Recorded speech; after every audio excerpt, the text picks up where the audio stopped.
Hello, you're listening to the Saluki Gamescast. This is episode 108, and sadly, I have to announce that this will be the final episode of the Saluki Gamescast because it's April 1st. April Fools.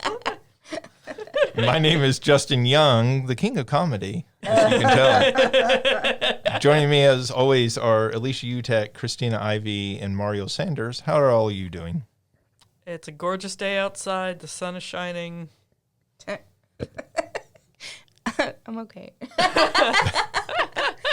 We'll leave for a conference tomorrow in Cincinnati, so we're driving through those awful storms that are coming. Not looking forward to it, but also at the end of that is Japanese karaoke. So, Oh, that sounds fun. yeah, I'm excited to sing poorly in front of a small group of friends. I did like how That? at the beginning the two of you were daily affirmation and Eeyore. I feel like, yeah, that feels very, yeah. And I want to say that it switches on the day because some days you're just like, it's that time in the semester. I'm like, come on, Alicia. What are you talking about? The sun is shining. No, I'm like, You're the yin and yang to each other. I'm like, February's done. March is done. We're into April. We can make it. We can make it.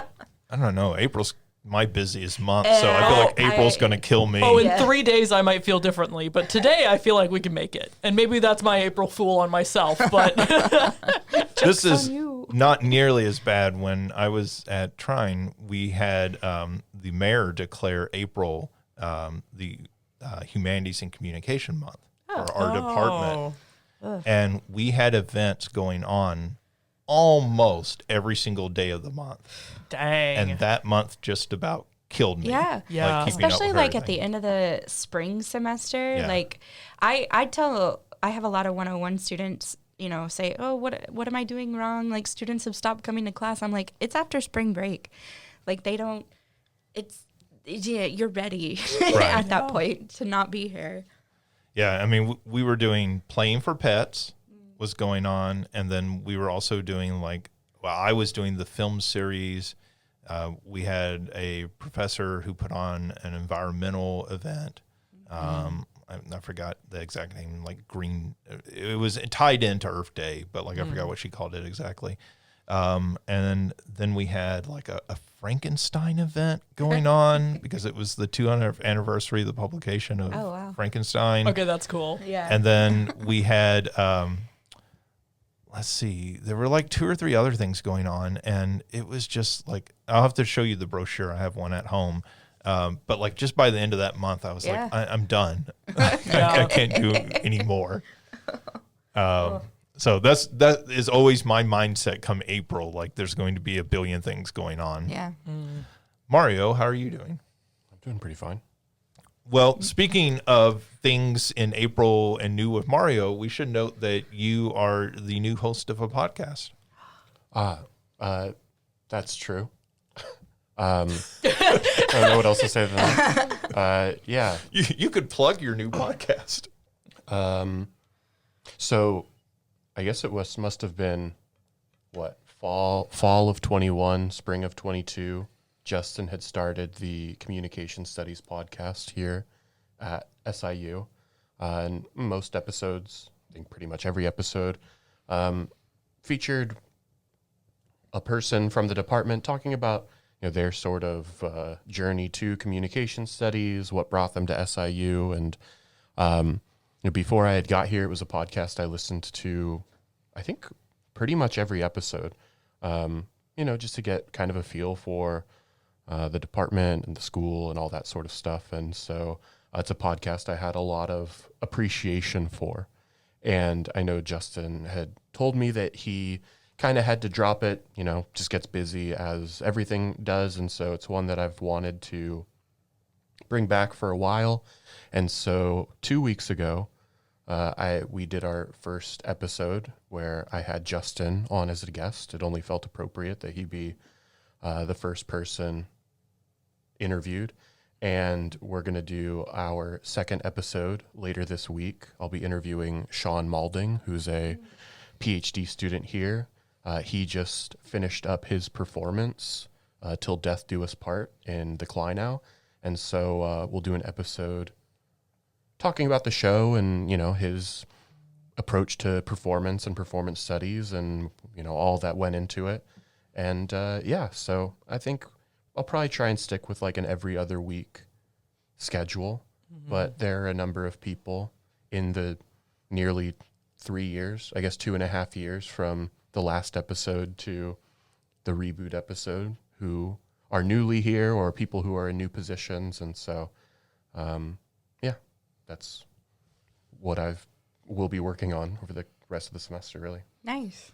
Yeah, and you can find that by searching for Communication Studies wherever you get podcasts, and usually it's the first one that pops up, I think. So, yeah, I don't know if it's on the image, but I think it does underneath say that it's like hosted by or produced by SIU Communication Studies. So if there's SIU pretty much anywhere in the title, you've probably got the right one. That's so exciting. Yeah, it is. Yeah, so that was fun to do that with Mario and everything. So check that out so you can hear Mario and find out more about the department. And I always think it's really cool because you find out about people's different research interests. And we've talked about it before, but everybody's in communication, but communication's so varied. And like people have their little niches, and those niches tend to go pretty deep. And so there's always something kind of new to learn, even if you are somebody who's in communication as a field. Yeah. All right. Let's see. So over the weekend, I went to see a Queen cover band. Oh, I saw that. Yeah, that was a lot of fun. But I got to tell you a story. Oh no. So I go in and I sit down next to this young girl. I feel like she's young. I feel like she's like maybe 16 or so. Mm-hmm. But bright red hair, natural looking bright red hair. Mm-hmm. And she is so excited sitting in her seat. She is already like dancing in her seat and everything. And I sat down and I go, oh no, I went to see Queen and I'm sitting next to Alicia.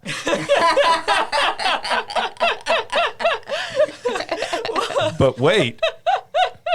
So she's sitting with somebody who is her mom or grandmother. I don't know the relationship, but so after I sit down, she reaches under her seat, and what does she pull out but a Nintendo Switch? She turns it on, and it's Pokemon. Oh, Alicia. And she's bouncing in her seat playing Pokemon, and at some point she turns to her mom, her grandmother, and says, now see, this is, and I don't remember which Pokemon she said, but like, this is Squirtle, and I don't usually play with him, but in this case I am, and starts explaining the dynamics of Pokemon. Alicia, do you have a younger sister that you don't know? But it's really funny. It's really funny that this happened at a Queen cover band concert, because for the entire time that we've done this podcast, whenever we're getting ready, yeah. I always, Justin will be like, okay, everybody ready? And I always answer with, ready, Freddy, from Crazy Little Thing Called Love. And so I'm like, the fact that this was a Queen concert is just like throwing me even more. I mean, I'll be honest. I did, when she pulled out the Switch and started playing, I did do a double take to be like, is that Amelia? Is she sitting next to me? Like she, Amelia's not 16, but like there was a moment of me like having to like question what I was. For anyone Amelia is my older sister. And I don't know. She looked like a teenager, but she might have been early 20s or something. So, I should have, I don't want to ask some teenage girl for her information. Yeah. But like, there is part of me that's like, I have a woman who could be your new best friend.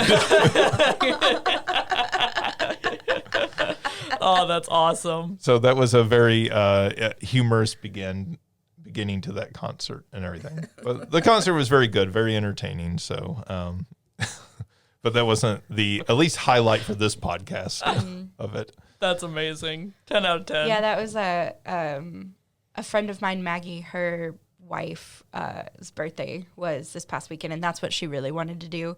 But we both had a drag show that we had to go to.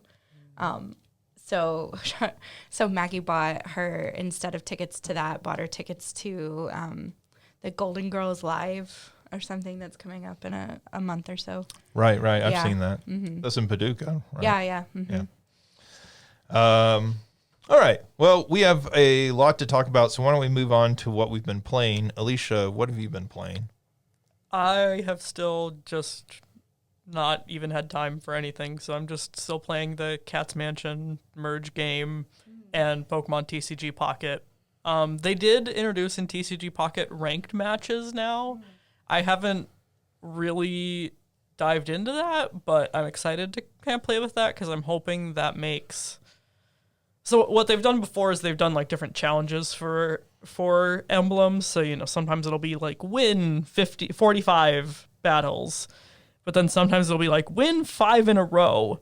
And, you know, of course you win 2 and then you get knocked off and then you can maybe get to 4 and it's a screaming into your pillow kind of situation because you're so mad at the 5th person knocking you off the win cycle. But I'm hoping that the ranked matches kind of make that better, because it's been one of those things that's very much they've done like this cycle through of the different emblem matches 3 times now, and every time when it hits that like win 5 in a row, I'm like, I'm just not even gonna bother. And then like when there's like 8 hours left, I'm like, but what if?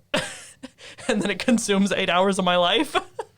So I'm hoping that doing the ranked match and the kind of seasons now, instead of just here's 12 days to just go for this, I'm hoping that makes it better. And the other nice thing is, and again, I haven't played with this, so I don't quite know how they do it, but they're like matching your ranking to other people who are at the same ranking. That way you're not just getting, because before it's just been beginner and I forget what they called it, but like not a beginner. But there was no real distinction of like, okay, well maybe you're a little beyond beginner, but you're not someone who's like super familiar, you know, people who've played the physical TCG and like have all the strategies and everything. So I'm hoping that this kind of evens that out a little bit more. Like I said, I haven't gotten into the ranked matches yet. That's kind of something on my list for this weekend to play with, but that's really been it from me. I've been watching. I guess the other big thing is I went back and rewatched Rome Mithril's Pikmin 1 No Deaths playthrough. So now I'm like, I could play Pikmin. But also I think that would be too stressful for me. I think I have more fun just watching other people play it. But it does make me think of like, man, maybe this year for Christmas or my birthday, I'll drive home that I want Pikmin 4. I don't know. Yeah, if you were going to ask for a Pikmin, I would ask for 4. Yeah. That's the one. It's the most accessible of those. 3's good too, the like deluxe on Switch. Yeah. But 4 is the one where like I feel like that's the one. If somebody was picking up Pikmin today, just start with that. And then later, if you really want to go back, you can try the older ones, but they're not as accessible, I would say. Well, and even like, you know, I just want to play it for the cute, cozy vibes. I don't want the 20-minute timer of like, you're going to run out of time. You got to get everything. And I'm like, that sounds stressful, and I don't play video games to be stressed. All right. Christina. I play video games to be stressed. No, I really just, I like video games where killers are stalking me. Yeah, it's really relaxing. Yin and yang. For me. Yin and yang, fair, Christina. fair. But really, I've been playing a lot of DVD. Like I get like Dead by Daylight's a game where like I won't play for a long time, and then once I pick it back up, it becomes my only game for like a couple of months, and then I go back off again and I'll just watch it, and then so I'm still currently in the only playing this game phase. And been trying to build up enough points to like buy some of the new characters that I didn't have yet. I forgot till just this minute that I was going to buy the one we talked about last time. Hellraiser. Yeah, and I forgot, so I'm not going to be able to buy that. But yeah, that's about it. Okay. Mario. Yeah, so now that March is over, that event that I had been playing through is done, and I did beat all 13 of those games over the course of the month.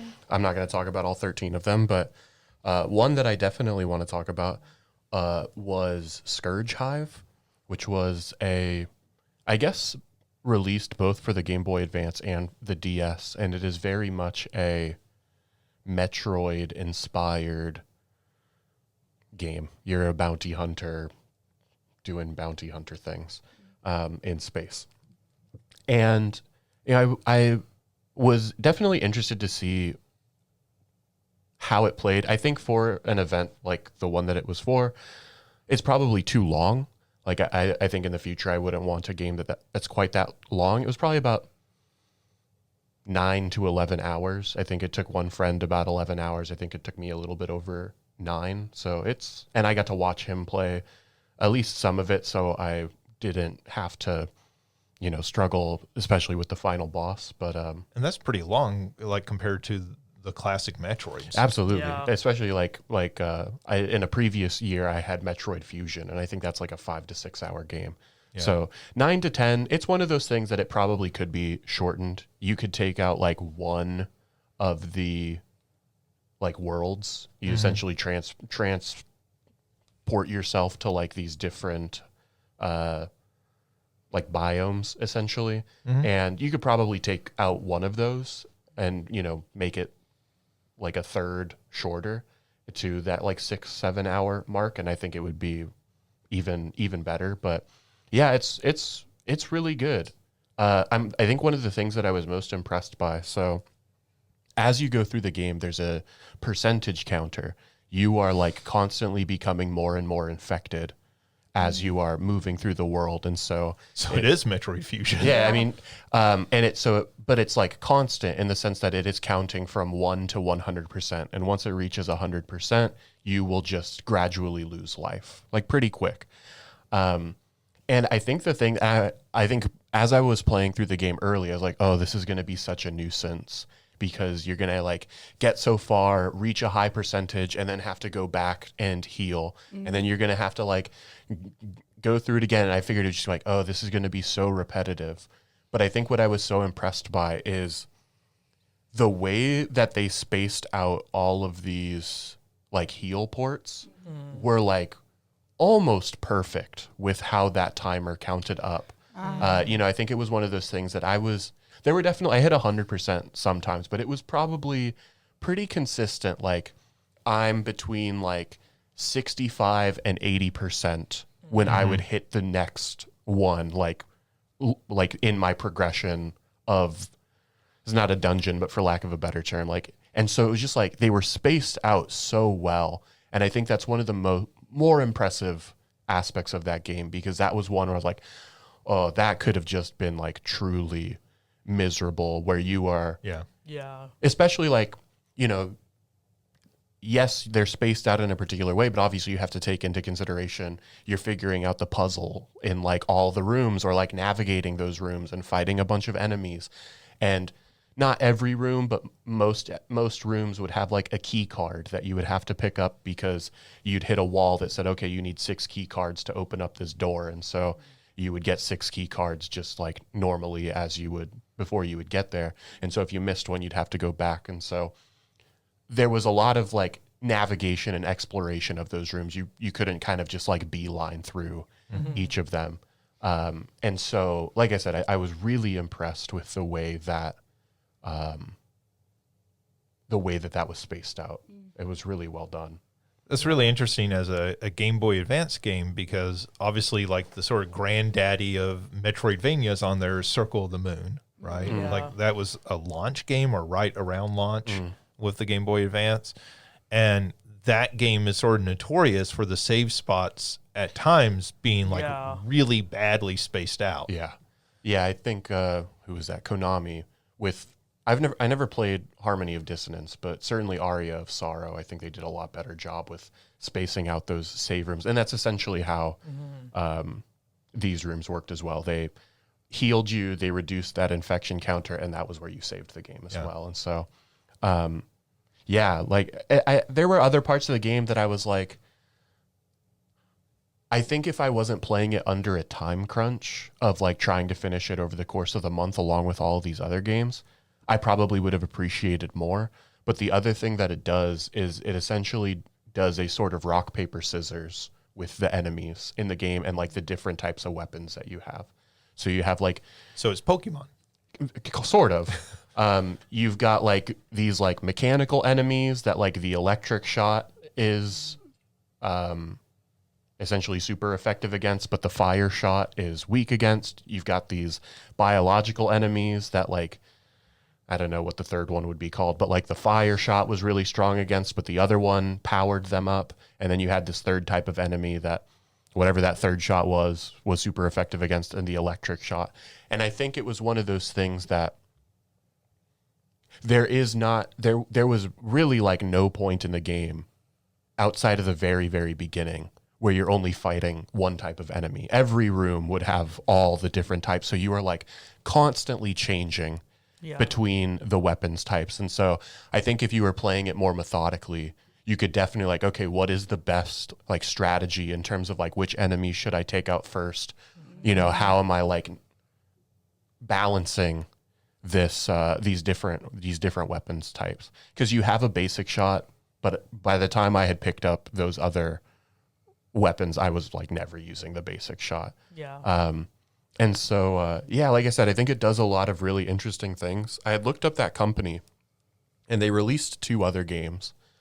One was, I don't know it was like a rock and roll racing type of game where you're like this isometric kart racer type of thing. Not really my type of game, so I didn't have much interest in looking into it further. The other one, though, was called something like Juka and the Monophonic Menace or something like that, which was like an action adventure game. I watched about 5 minutes of gameplay. It also didn't really like resonate a ton. But it's one that I was like, you know what? I appreciated this game enough that I would be at least willing to give it a shot. I looked up the how long to beat, and it said that one was also about 10 hours, which is from watching the gameplay, I was like, I don't know how you get 10 hours out of this, but yeah, I mean, it's unfortunate because I don't think this is a game that will, and then that company has since shut down. It's a game that I don't think will like ever like see the light of day again. That's not one that will get added to like, I mean, maybe it would get added to like a Nintendo Switch Online. But now that company is like closed down, who knows who owns the rights to that? And so it's one of those games that I could definitely see just like living in obscurity like forever, which is unfortunate. But this is one when, you know, Justin and I last week when we talked on that podcast, talk about sort of game preservation and sort of the overlap with piracy there. This is one of those examples where it's like, you know what, you might have to pirate this game. I think it's worth it because there is probably no other way that you'd ever be able to play this game. Yeah, and we talked about on that podcast, we've talked about it on here, I feel like before, that it's a crime that hurts no one because that is not legally available to buy. Yeah. Right? So the only thing you're really hurting is maybe the secondhand market where prices have probably inflated. And that's a game where I feel like, it's such an obscure one where it's just like, it's $100 because the only people who are going to want this are the people who really love it. Or it's like $1 because, you know, there is no in between in a lot of those situations. Yeah, or people who are trying to mass a complete set. Yeah. And so that's the only reason you would buy this game is, you know, to complete your set. So we can charge you whatever we want. Yeah. That was a big one. The other one I started to play with my cousin, which I won't talk too much about because I know he and I will be playing it more over the course of the next few weeks, is Split Fiction. I'm excited to hear about that, though. That's the new game from the people that made It Takes Two. It is very much It Takes Two. So if you like that game, this is a game you would definitely like. And I'm really looking forward to playing some of it more. Any initial reactions? I'm loving it. I mean, it's great to just get to play with my cousin, but I think it's like there are a number of people who, you know, I was talking to other friends. I think we had talked about one point, you know, if my cousin wasn't able to, about like finding somebody to play with. This is one of those games that I think, similar to It Takes Two, I would, even just from the first, I think we played for about 2 hours. Could happily play through this multiple times. And I think playing through a second time as the other character is going to be like probably pretty high on my list of wanting to do. But I've enjoyed sort of the back and forth between the fantasy and the sci-fi. That's sort of the storyline, is you have these two writers. One writes fantasy, one writes sci-fi, and I won't spoil too much. They get brought to this company that like lets them kind of live through and live out the stories that they're writing, and they end up getting inadvertently placed into the same pod, which kind of creates this crossover where they're going back and forth. And so, yeah, it's been cool, and I've enjoyed it a good amount thus far. You mentioned playing through it twice, and we should probably explain to people that, like, at different points in the game, like, you're doing entirely separate different things. Yeah, so the very first level, it's not like Contra where you're just on the same Exactly. screen doing the exact same thing. yeah. So this very first level, you're in the sci-fi world. One of the characters has like a sort of like a beam sword that you can like throw at platforms, and like it like teleports you to that platform. And the other character has like a whip that allows you to like levitate certain items. And so you are very much doing different things, and you have to play cooperatively. Like the player who has the sword is able to access certain areas that lets the whip player move forward, and the whip player can reach other things with their whip that allows for the sword player to, you know, break whatever they need to break. And so it is very much you are playing this cooperatively. But that also means that, or you're playing it cooperatively in the sense that you are doing unique things as your character. And so playing it through as the other character, it's still obviously the same game, but you are still getting a different experience.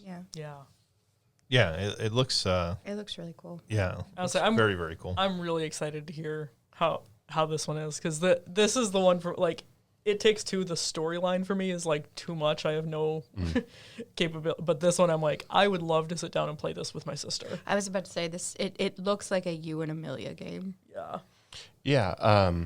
I loved the story of It Takes Two. Maybe that's just being a child of divorce. It like hit really close to home. Yeah. But I've enjoyed this one thus far as well, and am looking forward to exploring it more. Yeah. I think it might be that I watched the elephant scene first. Yeah, that's a scene, that's for sure. Yeah. So I'm like, I don't know, but yeah. All right. Let's see. I have been playing a little bit of 2 Point Museum. So this is the third game, I guess it's been now, in the 2 Point series. They made 2 Point Hospital, which was very much a spiritual successor to Theme Hospital, which came out back in the 90s. Then they did a follow-up 2 Point University, and then now 2 Point Museum. These games, I feel like if you've played one of them, you've sort of played them all, and I don't mean that negatively. They are different games. They are bringing in different like ideas with each one, but there is a sense of they're almost Mario Party-like in that you've played one, and the new one's going to borrow a lot of the same structure and ideas and everything from it.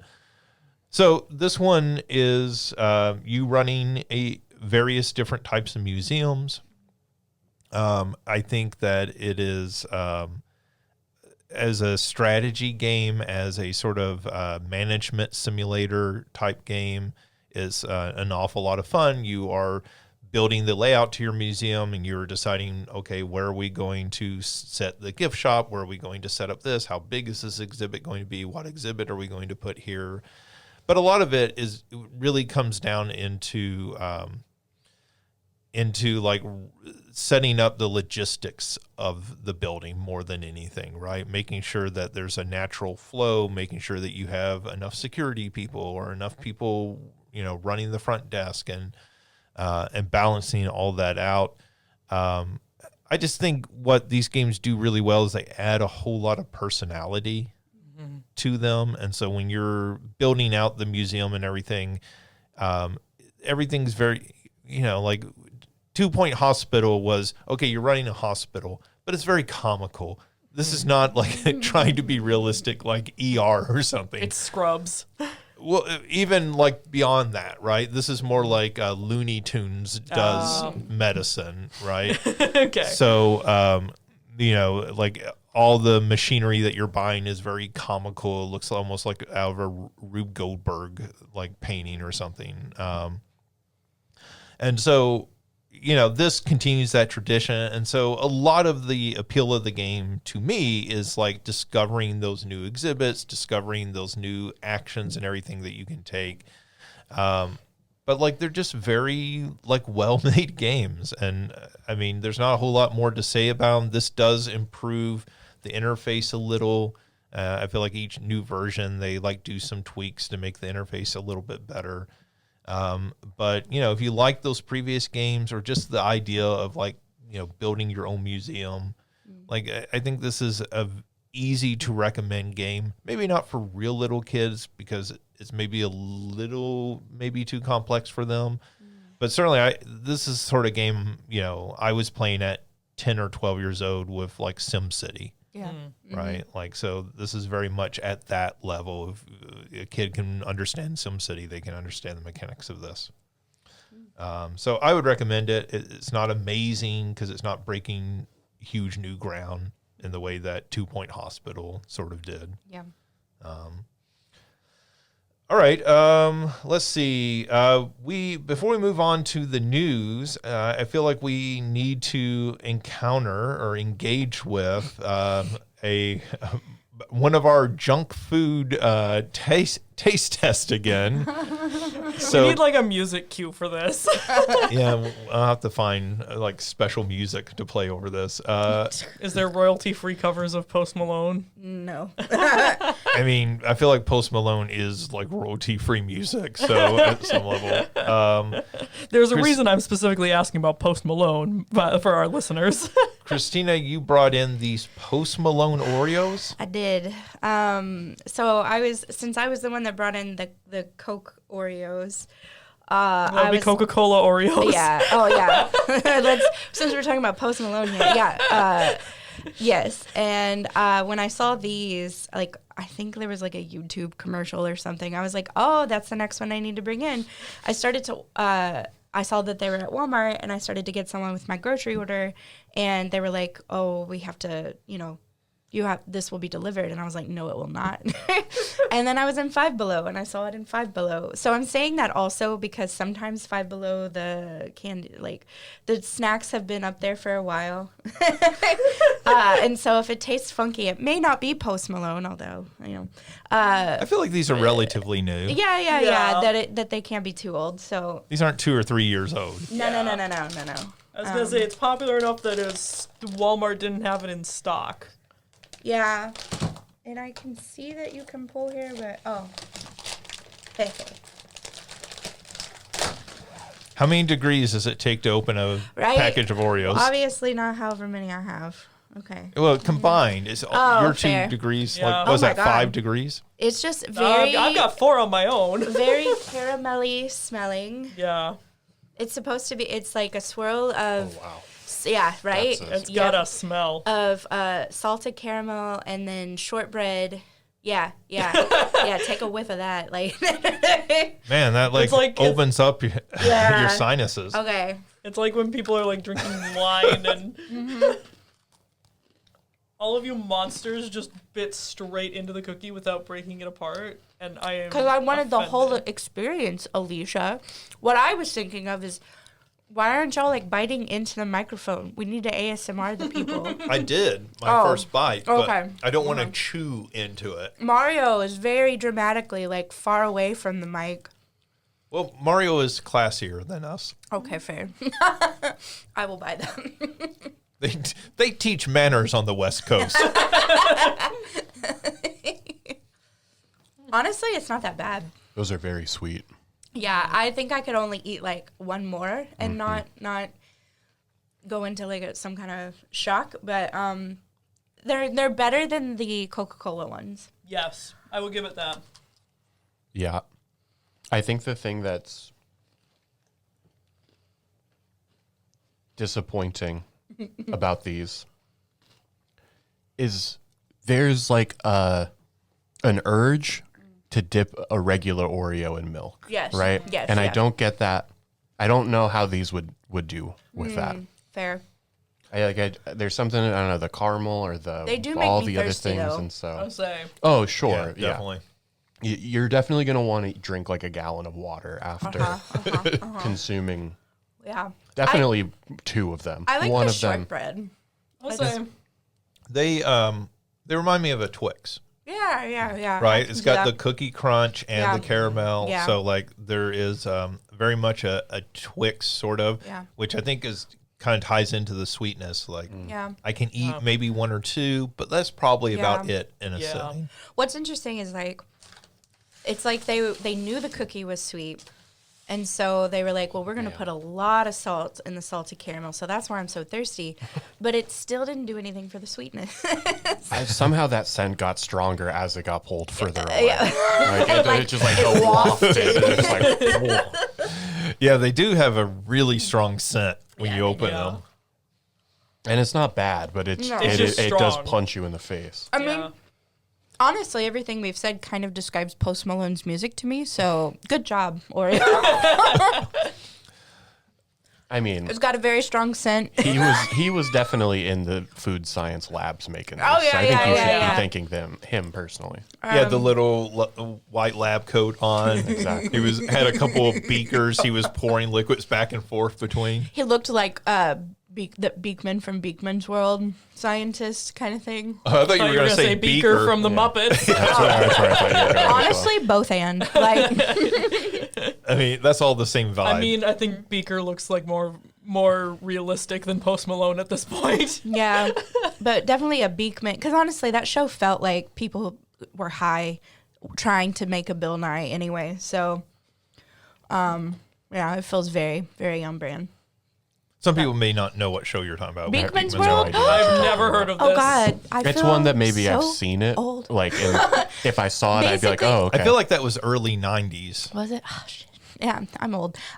So basically, it was like Bill Nye for the science guy. Bill Nye was the Bill Nye Bill is Nye- the science Bill guy. Nye for the science guy. No, oh, did I say for the? I said Bill Nye the science guy, didn't I? No, you said it was like Bill Nye for the science No, guy. it's like Bill Nye the science guy meets. Yeah, I've never meets, seen this man in my life. A light No. dose of Is that acid. Kiki Palmer? Sorry to this man. So yeah, he had this like pet rat, but like he was a huge rat. Like he was a big guy in a rat suit. Okay. I was gonna say, was it a real rat or was it an RUOS? Oh, no, it was an like- RUOS? Or What? rodents of unusual size. RUOS. Yes, but at like a man size. Yeah, there he is in the Yeah. video. And then they had a girl that had a really heavy accent that I think may have been an early crush, but who knows? You know, That's rewatching pretty terrifying. This Yeah, yeah. this rat man. rewatching this clip, the thing that strikes me is how much it looks like Mystery Science Theater. Oh, yeah. Mm-hmm. Like, I mean, even like the Yes. extreme close up and the like sort of fisheye lens. It was like it was that aesthetic. But they were doing Bill Oh, Nye I thought things. that was a Hello Kitty tattoo that he had on his forearm.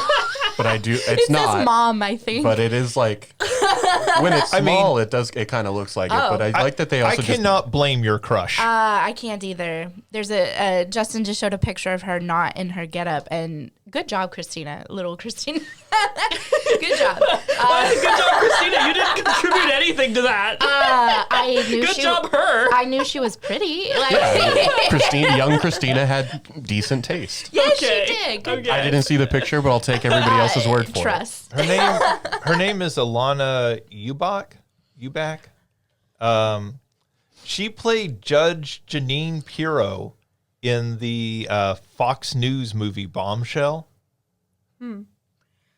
Like I recognize her as an actress. I didn't recognize her, and to link this all back to video games, She's in The Last of Us on HBO. Really? Wait, who does she play? Oh, I don't know that. Oh, Justin's like, I've reached the end of my research. What is this? Everyone is on their phones trying to figure out. Yeah, sorry, I'm trying to look That's on okay. IMDb. She's also in Mythic Quest, so she is like all into video game media. and it comes full circle. Yeah, she also Beekman's World. Look it up. she seems to do a lot of voice work. So The one I saw was Coco. Oh, Nickelodeon All-Star Brawl 2. Who is she? El Tigre. I think that's one of the Mucha Lucha yeah, kids. yeah. I loved Mucha Lucha. That makes more sense than I was thinking the Ace Attorney character El Tigre, and I was like, whoa, wait, what? When was No. that on Nickelodeon? I have no idea what you're talking about. Mucha Lucha? There was like a Lucha Libre Yeah. cartoon. It was on Kids WB back I in am the day older that than went all of to- you, so I'm in between old the guy two, over so- here. Yeah. Okay, boomer. hey, Doesn't know what Mucha Lucha is. let's talk about barf on you don't know you can't do that on television. Let's talk about moose. Let's talk about first crushes. Let's talk about moose on you can't do that on television. No, I'm firmly situated in between y'all because like you were like, yeah, Beekman's World, yeah, and you're like Mucha Lucha, and I'm like, So, See, I feel like Beekman's World, by the time that came on, it was the same era of like Power Rangers. yeah. And so it was like, oh, well, like I'm not watching shows like this anymore. So what you're saying is you need OJ. I thought he was going to say like, but Beekman's World. Yeah, that was real television. it was. The only science show I care about is Mr. Wizard. Okay, I used to watch that too because that came on at like 7 a.m. in the morning, Yeah. and I would sneak into the living room and put it on Nickelodeon because I wasn't supposed to watch TV that To get early. the like rabbit ears all working. yeah, shut the Was it in black and white still? You had to like use the dial on the television to change the channel. No. Remote controls didn't exist. You had to walk 5 feet. children There were were the remote there were control. only four channels on the Okay, TV. I did live in that PBS, era. And PBS. Look, if you didn't have cable, that was reality. Yes, and I did live in that era. But also, I lived in the cable era. The greatness of Mr. Wizard is sometime look up on YouTube, Mr. Wizard is a jerk. And it's this like old guy with little kids teaching them science, but he's just like ridiculing them the entire time because they're doing things wrong. And so the entire time he's like, no, that's wrong. What, are you dumb? Don't do it that way. Yeah. It felt real. It felt like you were helping your dad with something out of the garage. You're trying to hold the flashlight for your dad. No, you're going to get yourself killed. Don't do it that way. Oh, man. So, Bill Nye the Science Guy loyalty forever. I don't know, like, we were eating cookies. We were eating because Post Malone reminds us of Beekman from Beekman's World. Well, it reminds there you some go. of us. Some In of us which- have no connection In to which apparently one of the actresses on that show is a hot. video game actress now. It's hot. And Yeah, there we go. that then got us to Justin Boomer Yeah. posting. Listen, Look, I'm sorry we all didn't grow up on SpongeBob. that's We had the our thing. own druggy cartoons. Yeah. You ever watch Cow and Chicken? You ever watch Ren and Stimpy? That's why I'm weird. I feel ever like watch Cat Dog? Yeah. I mean, yeah, that was weird. But that's also me. oh well. So the news. Yeah, I feel like we got a lot of news, so let's get to the news. So last week we had a surprise Nintendo Direct, and made even more surprising by the fact that tomorrow we are going to have a Nintendo Direct. That one's going to be all about the Switch 2. The one last week was all about the Switch 1. There was quite a bit of news that came out of it, so let's talk about that Switch 1 Direct. They showed off the most gameplay we've seen so far of Metroid Prime 4 Beyond. It looks sick. that I'm so excited. That included the like sort of psychic powers that that Samus is getting in this game, where she can like sort of control objects and move them. So they showed this with doors, but they also showed it with her like controlling shots of hers so that they would hit multiple enemies, basically almost like a homing missile that you're controlling. And yeah, Alicia, you say it looks really sick. Like the thing that I think continues to shock for a Switch 1 game, that game looks gorgeous. Yeah. And it seemed to be running at a pretty high frame rate. So that game continues to look like this is a Switch 2 game. And it surprises me. And obviously they were doubling down by showing it last week. This is indeed a Switch 1 game. We are showing you Switch 1 gameplay. This is coming out on the Switch, and it's going to look like this. I think that's just really impressive. It continues to show that Nintendo can kind of work wonders. I'm going to say something that's not connected to this really quick. This guy doesn't even look like a wizard. Like he's just a normal ass guy. Wait, I want to see. Mr. Wizard? Yeah, that's. Did you expect he'd be in a I figured he was going to be wearing like a wizard hat. Okay, or but something does like that. he look like a man that would get upset with you I mean, for doing yes, a science project wrong? obviously, but like Why is he Mr. Wizard? Yeah. air and water wizardry. Yeah. All right. I'm sorry. Anyways.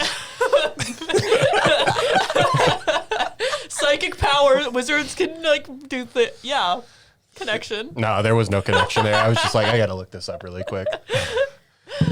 I will send you the YouTube clip so you can enjoy Mr. Wizard at his best.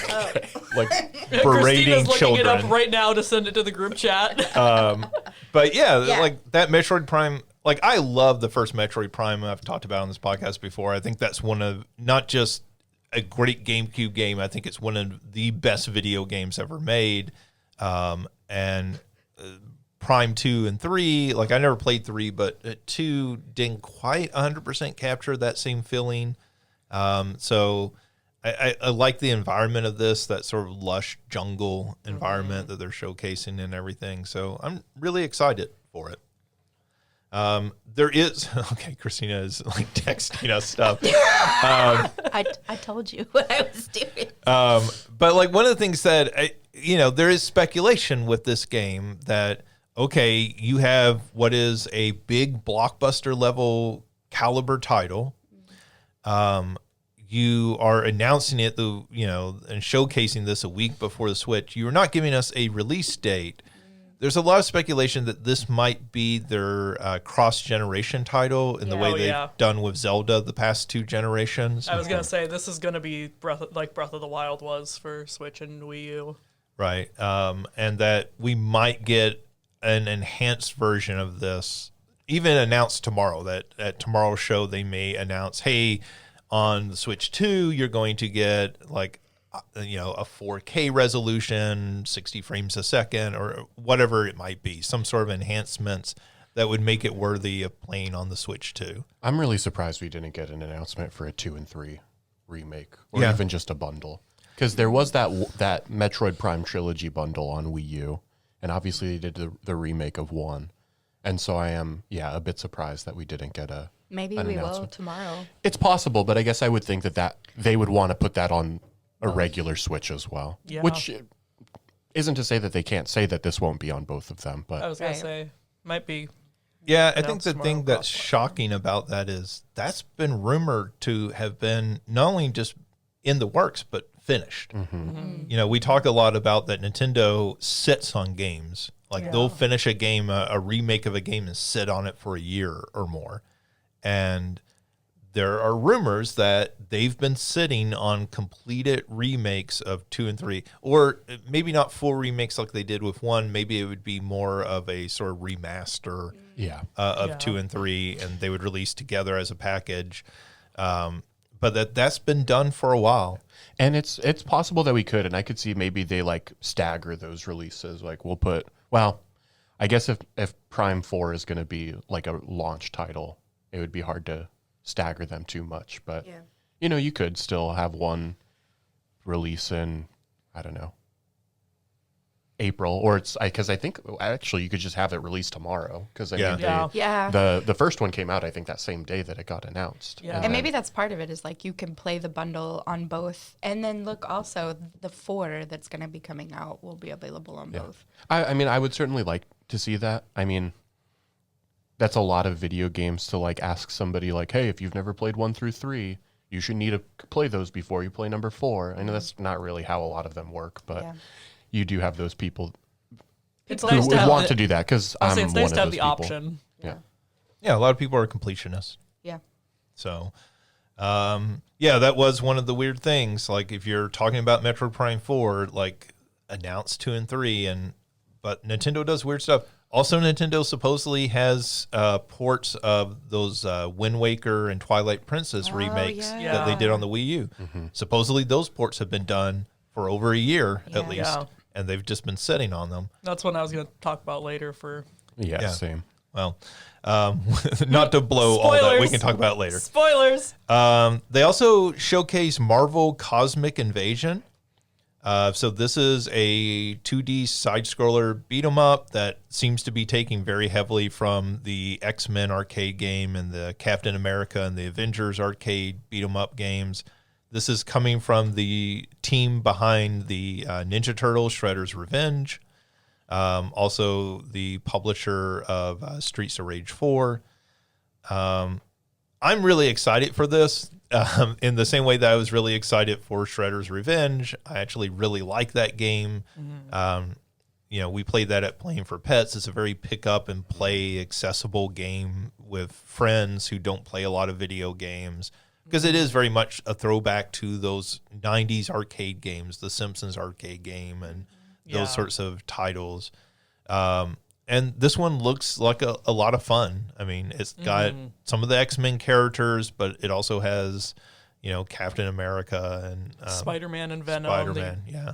And it looks like they have a really fun, like, pop in and out for swapping characters that'll be fun to play with. Yeah, and I'm not sure if that's in multiplayer, but in single player at least, you can like choose 2 characters and swap back and forth between them. So they were showing like swapping between Spider-Man and Venom Yeah. in it. Yeah, and that looked like a fun way to let you play with multiple different characters. And that's the sort of game where you can envision there just being an endless supply of sort of characters to play with, right? Oh my gosh, yeah. I mean, you can do stuff like there are characters in that game that you could easily like swap, do palette swaps essentially, Yeah. and introduce different characters. Let's see. I don't know if any of you play Story of Seasons. They showed off a new one in that series called Grand Bazaar. Story of Seasons. Is this a new one or a remake? Oh, I don't know. Is it I a thought remake? I thought it was a remake. Okay, maybe it is a remake. I thought it was a remake of one of the Game Boy Advance ones or the DS ones. I think Okay. the only one I've played before is, I mean, it was Harvest Moon at that point, but the Harvest Moon 64. Yeah. So I was going to say that this is the series began as Harvest Moon, then the team split off and started doing Story of Seasons. So Harvest Moon and Story of Seasons basically like wide It is a remake. and split off. Okay, it is a remake. And became 2 different franchises. If you like Stardew Valley, these are the games that inspired Stardew Valley. Yeah. So I don't know if any of you played these. I mean, similar to Mario, I played Harvest Moon back in the PS2 era, but Yeah. I've never played this. Has a cute, look to it and everything. So Yeah. they closed the show with Tamagotchi Life Living the Dream. It's so fun. So there's several things on this list, and I'll point them out later too. But Tamagotchi Life is one of those that like every time that there's a Nintendo Direct, when I'm watching and like live chat is happening, there's always people in chat. It's like Silk Song, Tamagotchi Life, Rhythm Heaven, that everyone's like, are we getting one? Are we getting? And it's so like to have them end with an actual, and then they also had like a Tamagotchi Life knockoff kind of one earlier in the showcase. Had And a Tamagotchi game. yeah. And so then to end with Tamagotchi Life was such a power play by Nintendo, and I love it. Yeah, I've never played the Tamagotchi games, so I don't really have any experience. Originally, you played them with your Miis, Yep. and it's sort of like your Miis populate an island, and you're interacting with them and everything. It's basically Animal Crossing with your Miis. Yeah, Yeah, I had a friend who played, I guess the other one was on the DS or the 3DS or something like Yeah. that. He played that one, and I was like, that's cool. It's not my type of game, but yeah, he had a lot of fun with it, and I think, that's just a genre of game that people really like, right? It, Yeah. Scratches the same itch of Animal Crossing or The Sims or all those things, those life simulators that people enjoy, and this one's got an extra little silliness to it. Yeah. yeah. I will say, like Alicia pointed out, that the people who really like this series really, really like it and popped off really big Oh my when gosh. this got announced. They were screaming in chat.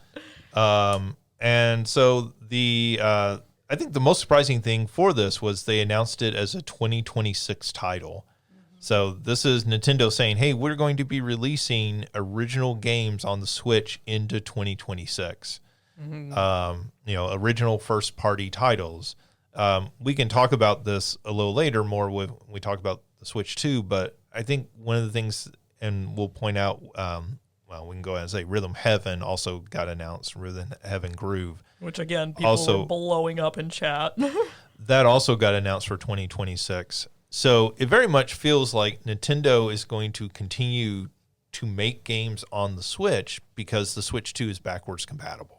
Yeah. So when they get ready to sell this new Tamagotchi Life game, right, they are selling it not just to Switch owners, but very much to Switch 2 owners as well. Let's see. They showed off some more footage of Pokemon Legends ZA. I feel like maybe this was the most like gameplay oriented footage that they've shown so far for this. Does this have a date? Did this have a date in the announcement? I don't I mean, believe it's this so. year. Okay. Yeah, I'll say this year. I think assume before fall. Christmas. I think they have said it's this That makes fall. sense. November's the Pokemon time of year, Yeah. Well, and, at least for the mainline games. and the stuff that they showed here, and Justin and I talked about this on Friday too, with like everything up to this point has been fine. And then like with this, they actually showcased how, you have the wild zones during the day, and then at night it's trainer competitions. That was like, okay, this is what you're actually doing in this game, right? Was you're going from rank Z to rank A. Yeah. Like, okay, I understand what my motivation is to play this video game. I understand the name. Yeah. Yeah. Well, like, I mean, because pizza, if it was just a Pokemon pizza game, I'm still on board with Oh it. man, Pokemon pizza. Oh, that sounds so delicious. but yeah, so it's like, okay, A nice Squirtle pizza. I'm finally like getting excited for this game because Pepperoni and Bulbasaur. Sorry, go on. Alicia is very excited for this game. Take it seriously. I don't know if I'm very excited. The but I'm people excited. listen cannot see Christina, who's over here gesticulating wildly at this. So do not like suddenly take the like mother approach of scolding the rest of us. But yeah, up to this point, it's been very okay. Wow, we sure are. Please don't just keep us in Lumiose City the whole time. Like, let us go out and explore Kalos more. But now at least it's like, okay, there's still things to do in Lumiose City. And of course, there's a company. We all know that the company is going to be evil, but No. just the tone of the no, and then the little head nod, like, yeah. Yeah, we all know the company's going to be evil, but I can't imagine why video game developers would portray capitalism as bad. See story later. yeah. Can't imagine why at all. I haven't read. Well, and, Sword and Shield did the same thing. I think, yeah, even not X and Y, so not the else, but like Ultra Sun and Ultra Moon did. Like, if there's a company, they're gonna be evil. I really like the original Legends, so when this got originally announced, I was excited, and so I'm sure I'll play this and get it at some point. I think when Alicia and I were talking about it, one of the things we said was this was the first time they sort of justified this game existing. Like previous like showings of this game like were interesting, right? Because Arceus was an interesting game, but like previously I feel like this game wasn't getting the hype because people really weren't sure what it was. And like to me, this sort of finally pulled it back and you were like, oh, well, this is interesting at least. Like, I don't know if it'll be a great game, but at least it looks like they're trying to do something interesting and different than a traditional Pokemon game. It's doing something. Yeah. And it looks like a pretty significant deviation from the first Legends, which I don't necessarily have a problem with. I'll say, well, now that was the thing I think for a lot of people earlier too, was like we were all kind of expecting Legends Celebi, and it was going to go back in the Johto region and stuff like that. And then so for them to kind of pivot to Kalos, everyone was like, wait, what? And then they just have not marketed well up to this point of like, what? Okay, yay, we get new Mega Evolutions, but like, okay, what else? This is the first time that I feel like they've given us a clear idea of like, here, like you said, here's what we're doing with this game.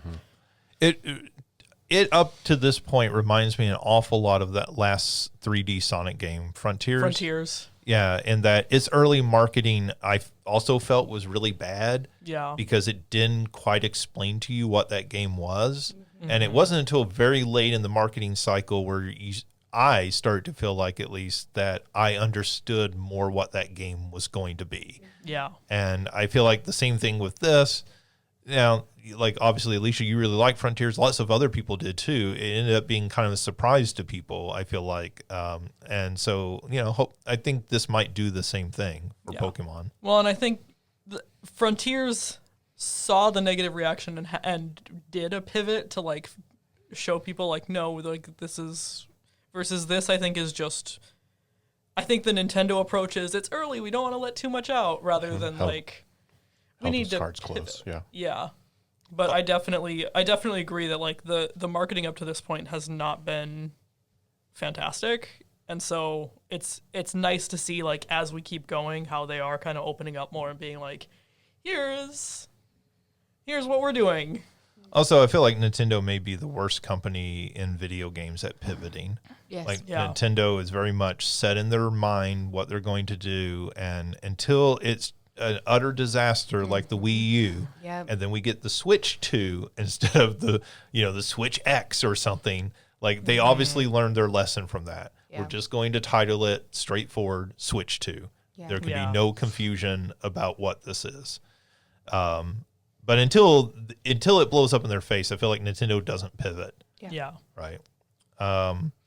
Let's see.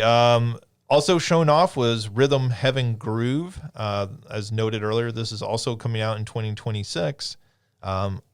These are fantastic games, the Rhythm Heaven games. They're really like just kind of cool, quirky games. So to see them doing a new one of these, and of course it makes sense, make this a Switch game. You can play it on the Switch too, but it doesn't need the extra horsepower for graphics or anything. Yeah. It's really cool to see Nintendo taking those sort of DS and 3DS games like this and Tomodachi Life and finally giving us Switch versions of those. Let's see. They also announced the new virtual game card system. So an update that will come, I believe, sometime later this month in April.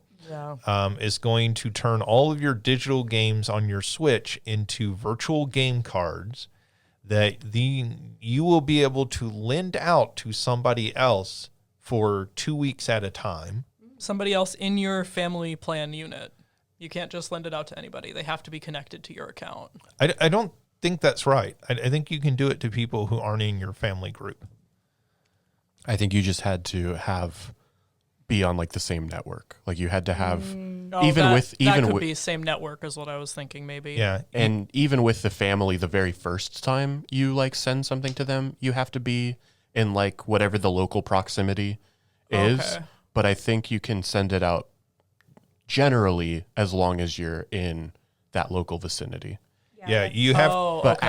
after that first one, the family plan, you can send it from a distance. Okay, that's where the family thing came. I Okay. think that's Yeah. what it I'm was. not well, sure it that's- also says if you have two different systems linked to the same Nintendo account, you can choose which system to play it on. That's the That might second thing, be- though. The first thing says, You can tell I understand this very clearly. yes. That they explained this very well. And this just says if you have two systems, you can digitally eject and load games from one system to another, which sounds Right. like what Mario's talking about. So you both may be right. Which is something that you've essentially been able to do forever. Yeah. Like you can have two systems linked on the same account. But what this is allowing you to do is essentially it creates, my understanding is it creates a local ad hoc network. So this isn't even over Wi-Fi. This is creating a direct network between two switches.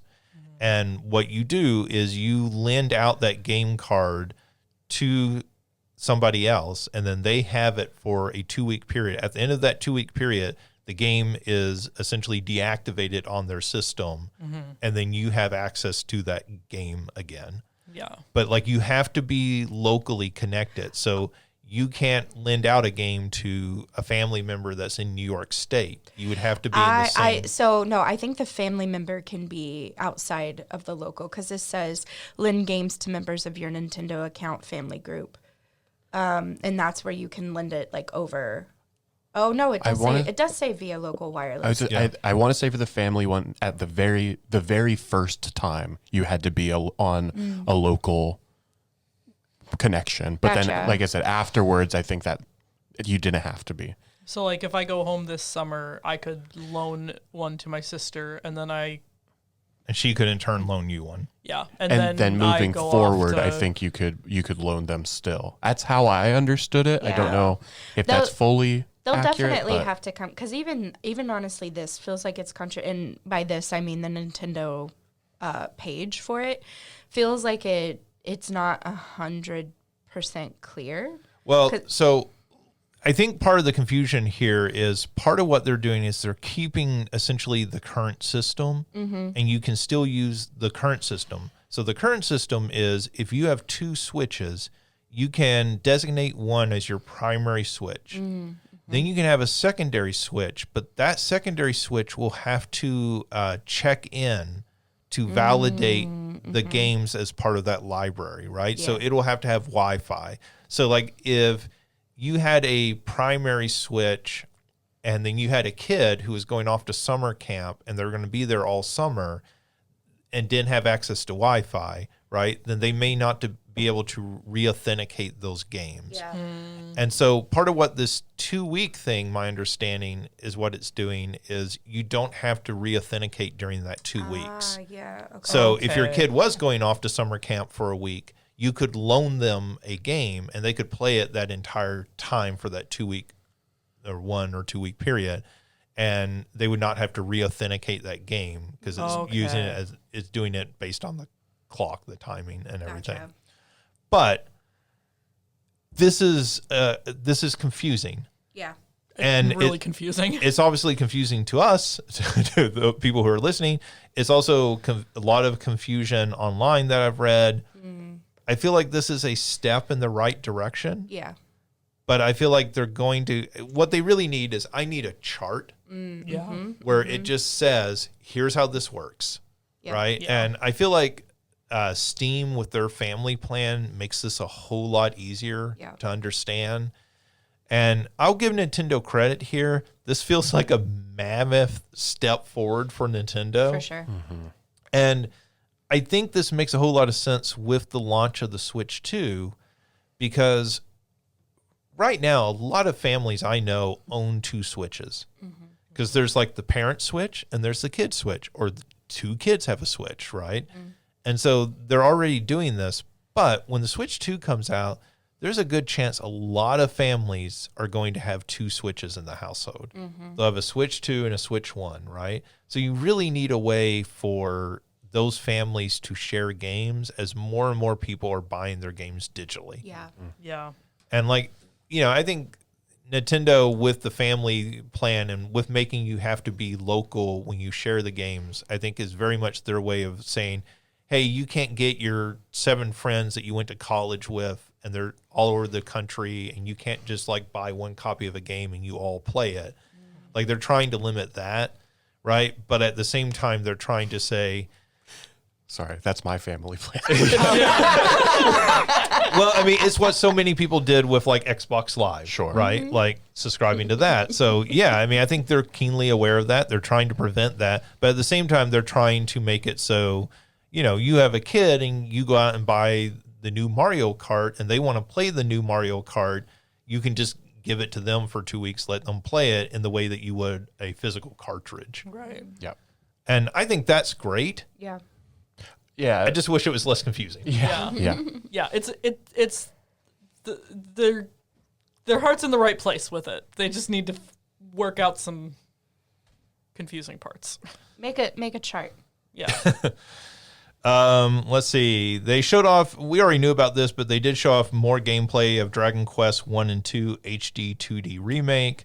They did tease at the end of that there was a new character and some new gameplay being built into that. That's something that they did with the Dragon Quest 3 HD 2D remake.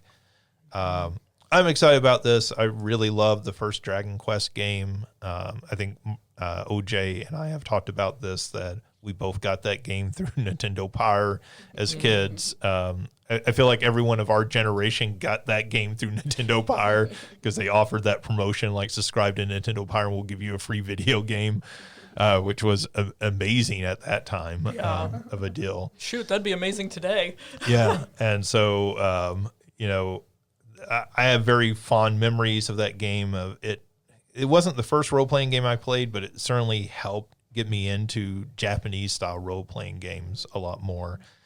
And so I'm excited to try that. They showed off Patapon 1 and 2 Replay. This is a remake of Patapon 1 and 2. This is another one that like I don't know, but people in the chat were going like, do not sleep on this. This is amazing. Well, the really kind of fun and interesting thing about this is Patapon is a Sony game. Oh. And Bandai Namco is publishing this. Huh. So it's really interesting that Sony is doing a remake of 2 of their classic titles I think both of these came out for the original PSP. And they are publishing this on PC, PlayStation 5, and on Switch. But they're not publishing it under their name. And sort of like they don't want their name on Switch games. Yeah. They don't want the PlayStation brand on Switch games. But it makes sense. Like if it was originally on PSP, it makes sense to have it on like a Switch. Maybe Sure, they're like, yeah. oh, we're gonna sell more this way. Yeah. Oh, they definitely will, right? Yeah.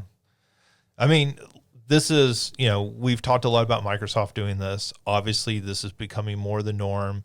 Outside of Nintendo, everybody's going to be publishing their games as many places as they feel is viable. Yeah.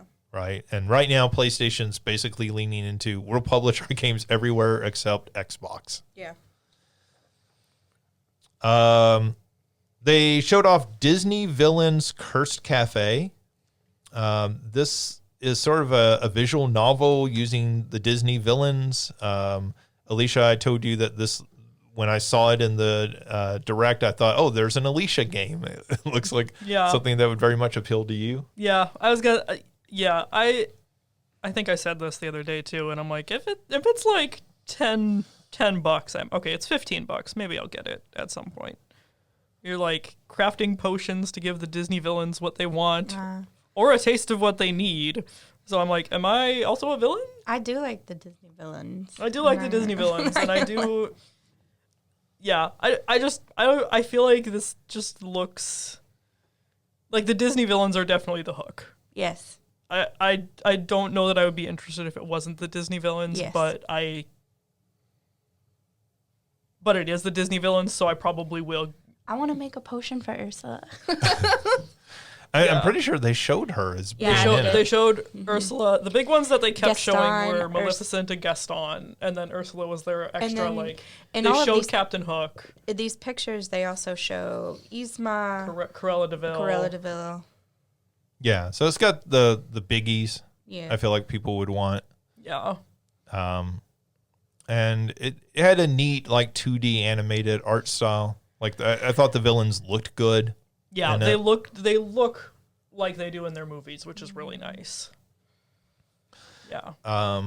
Let's see. So this was the other Sony published game here, Everybody's Golf Hot Shots, which is just like the best title. It really is. Though. Like if you don't know, Everybody's Golf was the Japanese title of the franchise, and Hot Shots was the American title of the franchise. And then the last game they put out, they just called Everybody's Golf Everywhere. And then this one, they're giving the subtitle of Hot Shots. Sort of like they're like, look, some of you didn't get it, that Everybody's Golf is Hot Shots. We're just going to spell it out for you. That's great. This reminds me of when they did Resident Evil Biohazard. Yeah. And they're like, look, we want to bring together the two franchises, the two different titles for the franchise. If you don't know, these games were originally done by Camelot, which were the same people who did the Mario golf games. So they're very much in that style, very simple pick up and play golf games. I liked Mario Golf. It's good. Yeah. Like, that's a really good franchise. And the Hot Shot games used to be really good. I haven't played one lately.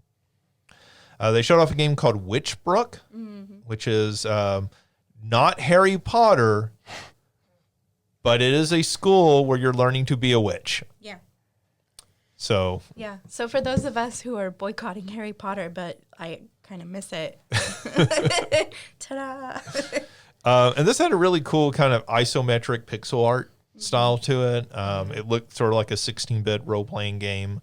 I really liked the look of it. I don't know about the gameplay quite yet, but like it at least caught my eye.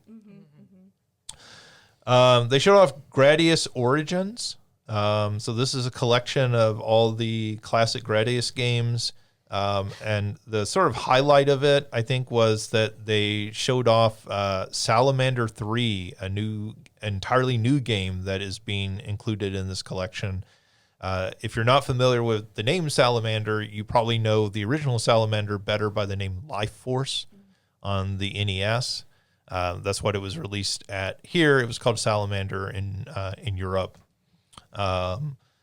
So yeah, if you like classic shoot 'em ups, the Gradius games are really fantastic. So I mean, this is a Konami collection. It will probably be $15 or less, and at that price, I can highly recommend it.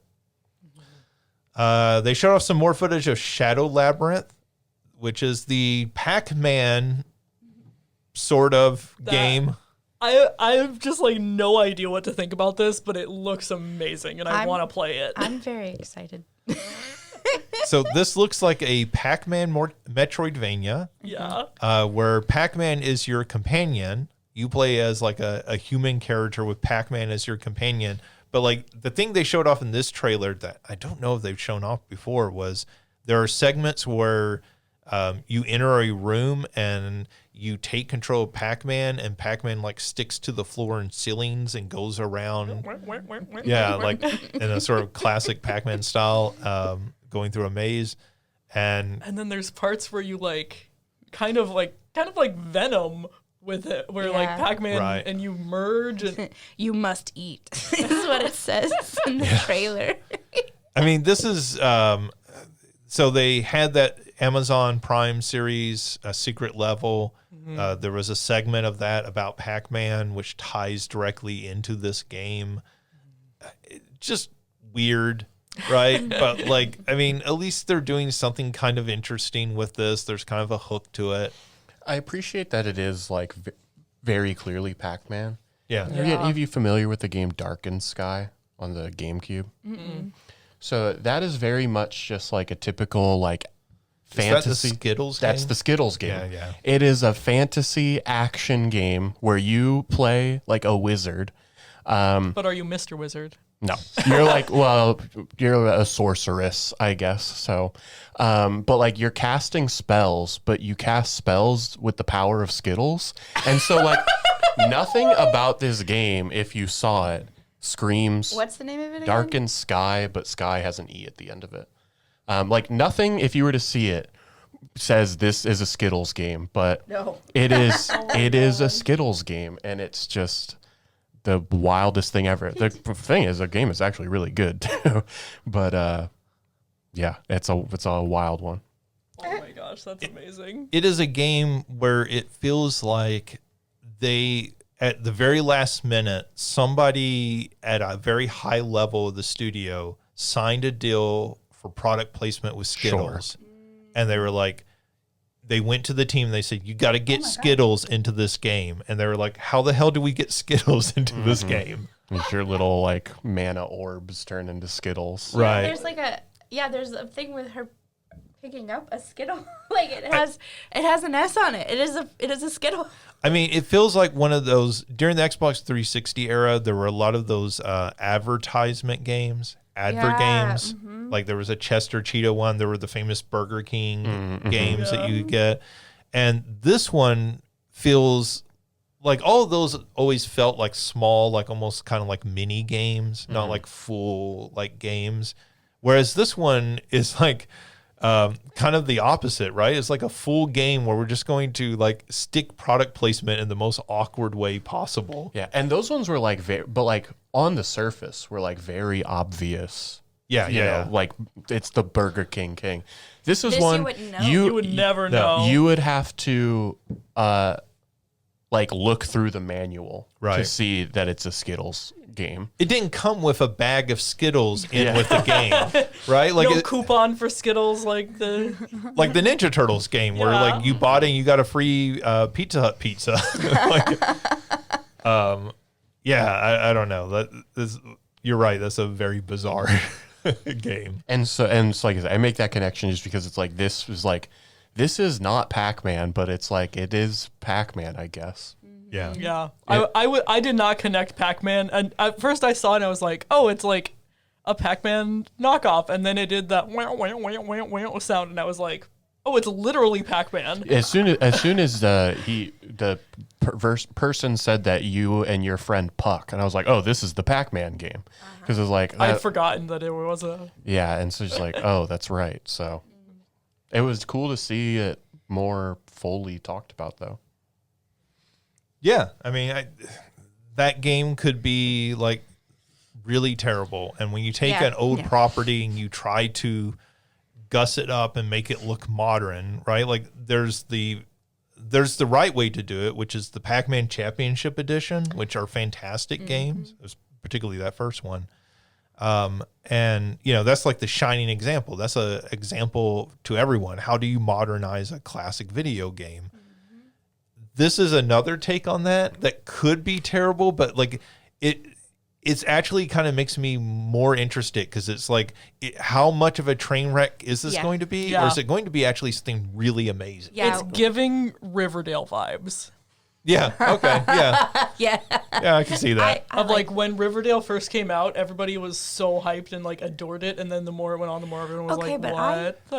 I think that show, the more it went on, the better it got because it went insane. It was outrageous. Well, yeah, I was gonna say like the first 3 seasons are like pretty decent, but then it just goes off the rails and it gets decent in a different way. I've only watched the meme clips. I never watched the show. Oh man, you should go watch the show. I really don't think I need to.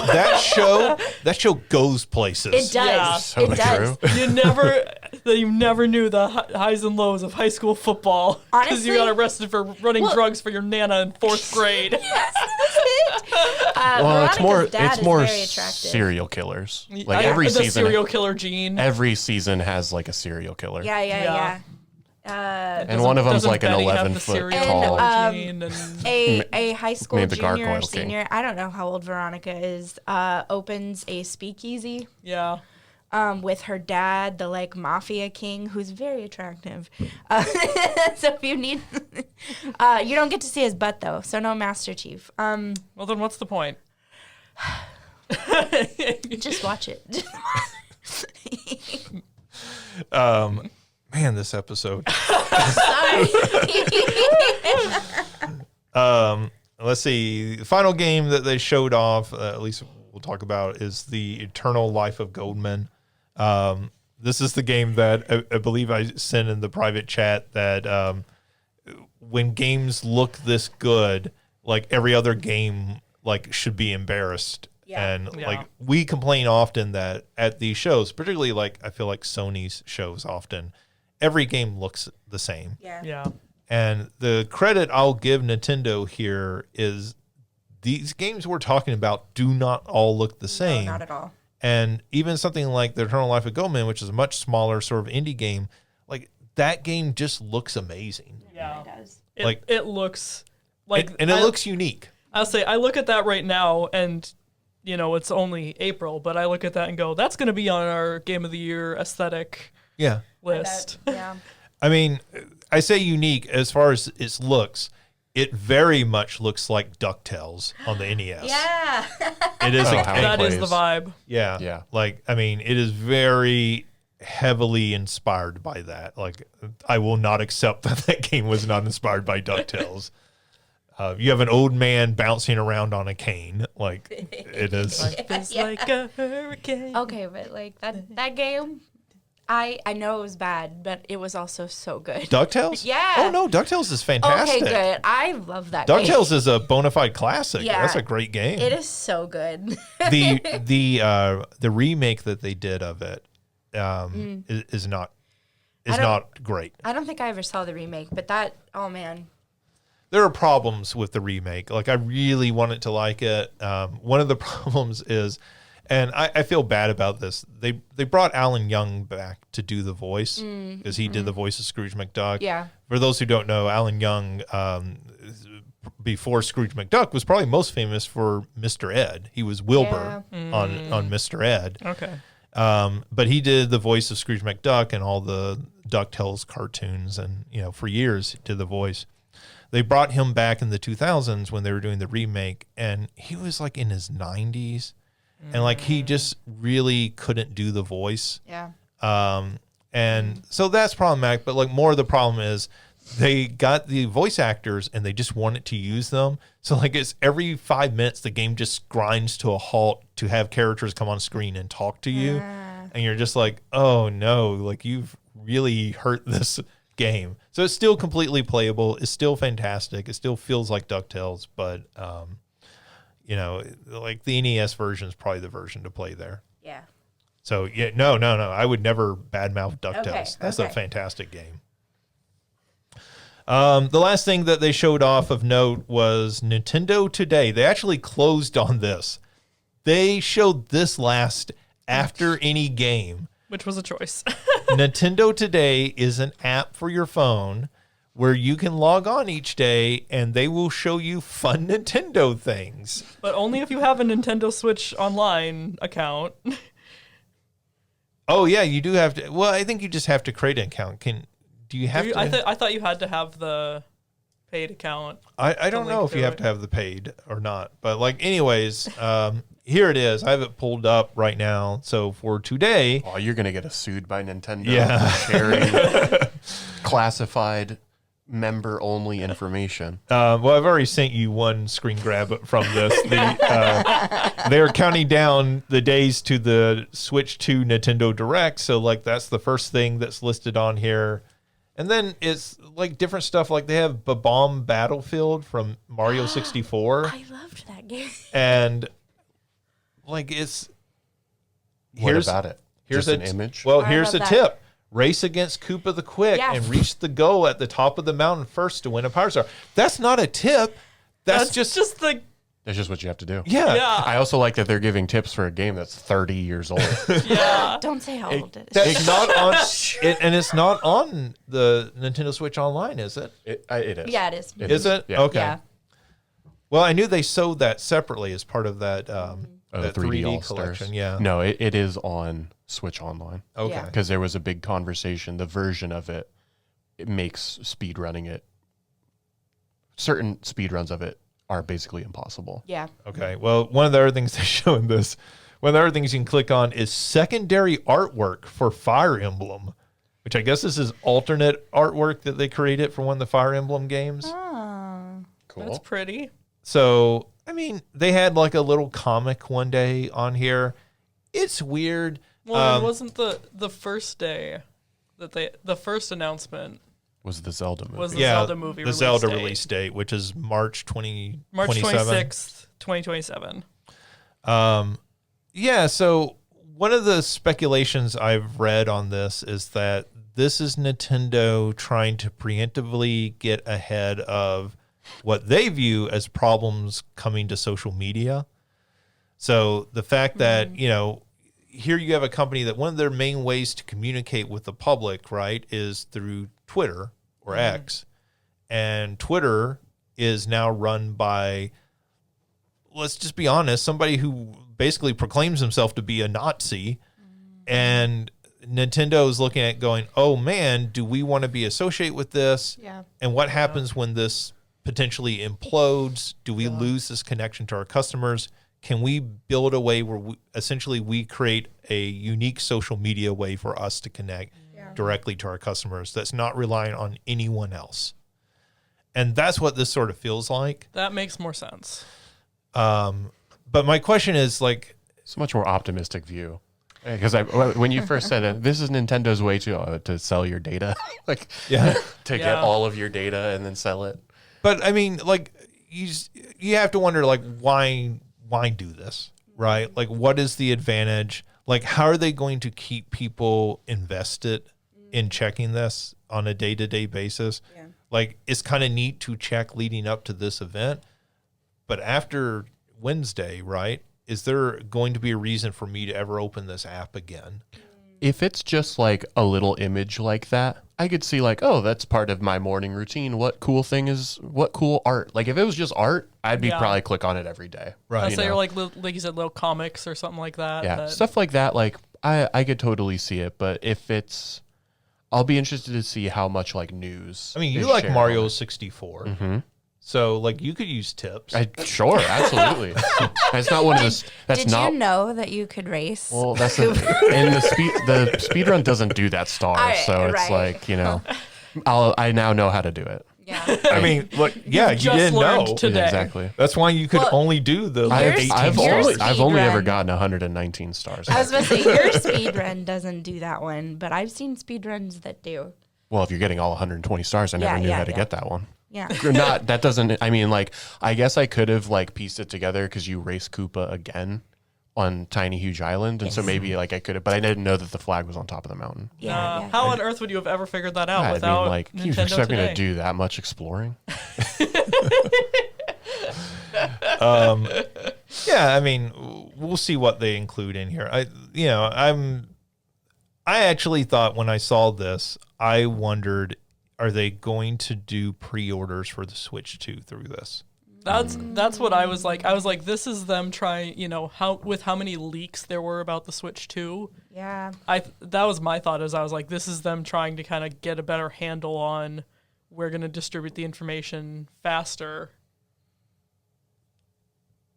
Wait, people just got an email? Oh, Justin has the biggest Justin smile has on us. his face. Okay. Only because he listens to this podcast. Friend of the podcast, Derek, is Hello, Derek.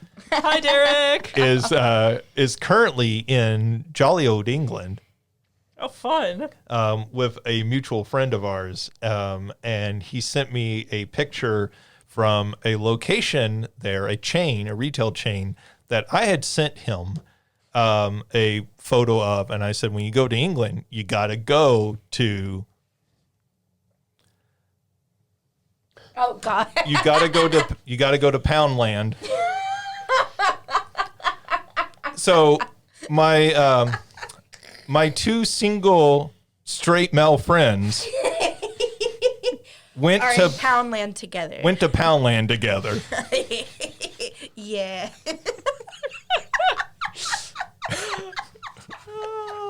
We are on so many tangents this episode.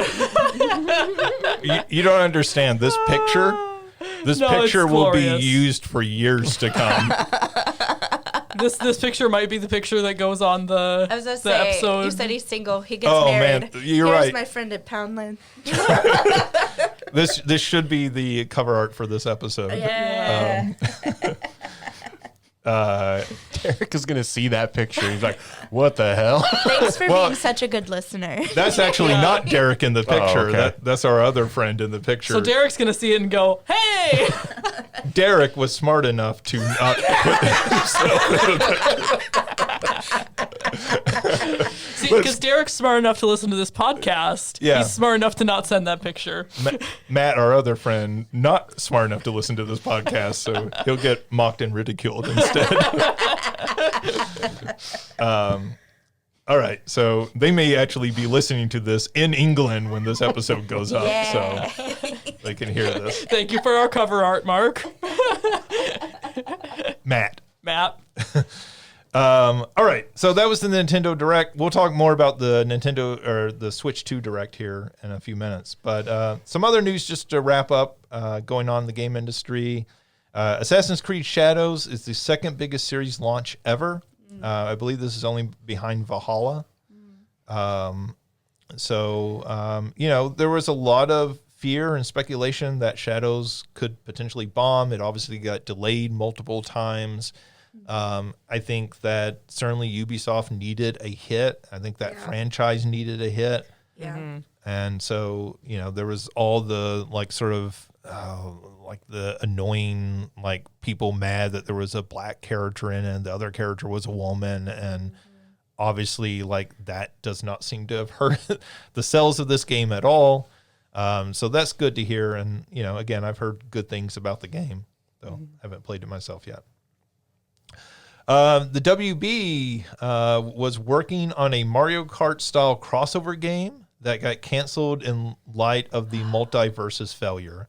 So when Multiversus, their Smash Brothers clone, got canceled, they also canceled their Mario Kart clone, which was apparently going to be various WB property characters racing each other. You mean I could have raced as Jason? WB is just a hot mess right now. Yes. You could have raced Jason against Tom and Jerry. Ah, And LeBron James. Yes. LeBron James. But not the Looney Tunes, because WB hates them. Yeah, well, I mean, I saw that new Looney Tunes movie, The Day the Earth Blew Up. That's a pretty entertaining movie. Speaking of, The WB pawned off the rights they hate. I don't know if you all saw, but I saw a thing, not today, so I'm assuming it wasn't an April Fool's thing because this was 3 days ago, about Acme versus Wile E. Coyote is going to get a theatrical release as well. Yeah, the same company that bought the rights to release The Day the Earth Blew Up now has bought the rights to Coyote versus Acme. So that's What, is he getting sued by Acme? No, he's suing them. Acme. Oh. Because their all products always go wrong. Yeah, their products never work right, so he's suing Acme. And John Cena is his lawyer. Oh. No, John Cena's Acme's. Oh, John Cena is Acme's lawyer. Okay. Or maybe he's He the is the CEO. heel. Wait, or something. okay. He is the heel now. I'm going to this John Cena. I love John I think we need to make this another podcast field And trip if it comes out. Who is it? Will Forte is That the sounds Will right. Forte. Yeah. yeah. He's the one who's Wile E. Coyote's lawyer. Well, the next movie Lana we have to go to Condor. is the Minecraft movie because that comes out this week. Yeah, that's Does it? true. It does. Yeah. Yeah. With Jack Black and Jason Momoa. Okay, 2 reasons to go for sure. But then Hey, my favorite was somebody talking about this on a podcast, and they said, "I don't know anything about this movie." So Jason Momoa gets sucked into the Minecraft world and becomes Jack Black. That was fantastic. Mixing up Jumanji in there a little bit, but I mean, but they do No, I mean getting transformed Yeah, into yeah. Jack Black. yeah. I did watch they were on some nighttime show talking about the movie, and someone gave Jack Black a big long wig, dark hair. It was give me your best Jason Momoa thing, and he just was it wasn't even very good, but also it was great because It's Jack Black. Yeah.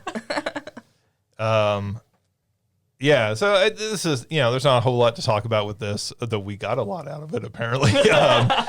But it is kind of sad to hear that because, good kart racers are few and far between. Agreed. Well, and I still am just sad seeing the multiverse's failure. I'm like, it wasn't a failure until you ruined it.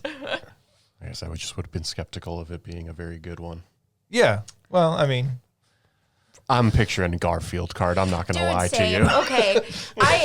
But see, I was picturing it as it cannot be worse than. See, I would default to that except for the fact that multiverses was good. Yeah. So I'm like, and that I was would better than argue the that Nickelodeon. Garfield kart is good also good. because Garfield. Y'all cannot see Christina wagging her finger No. right now, No. just up and down the whole. Hey, No. look, I think what Christina doesn't get is I knew Garfield kart was a bad game. I still made people play it. Oh my God, he did. And I listen. I just wanted to I see have, what would be the breaking point for people to play. That. Because there are very few things that I would admit about myself, and one of them is that I'm a good kart player. Screw that game. Like, Well, I mean, it broke my sense you're of a identity. good Mario Kart player. So, F you, Mario. just saying, you're not a good Garfield kart player. Well, okay, but that game is trash, so it doesn't count. This might just be a mad because bad type of situation. I think we need to get Garfield kart and some monster truck games in here and figure out. How Get better, Christina. how Yeah, I think this is a you. get good. I'm tired of this. What if Garfield Kart 2 has monster trucks? No, what is the next point that we're supposed to talk about?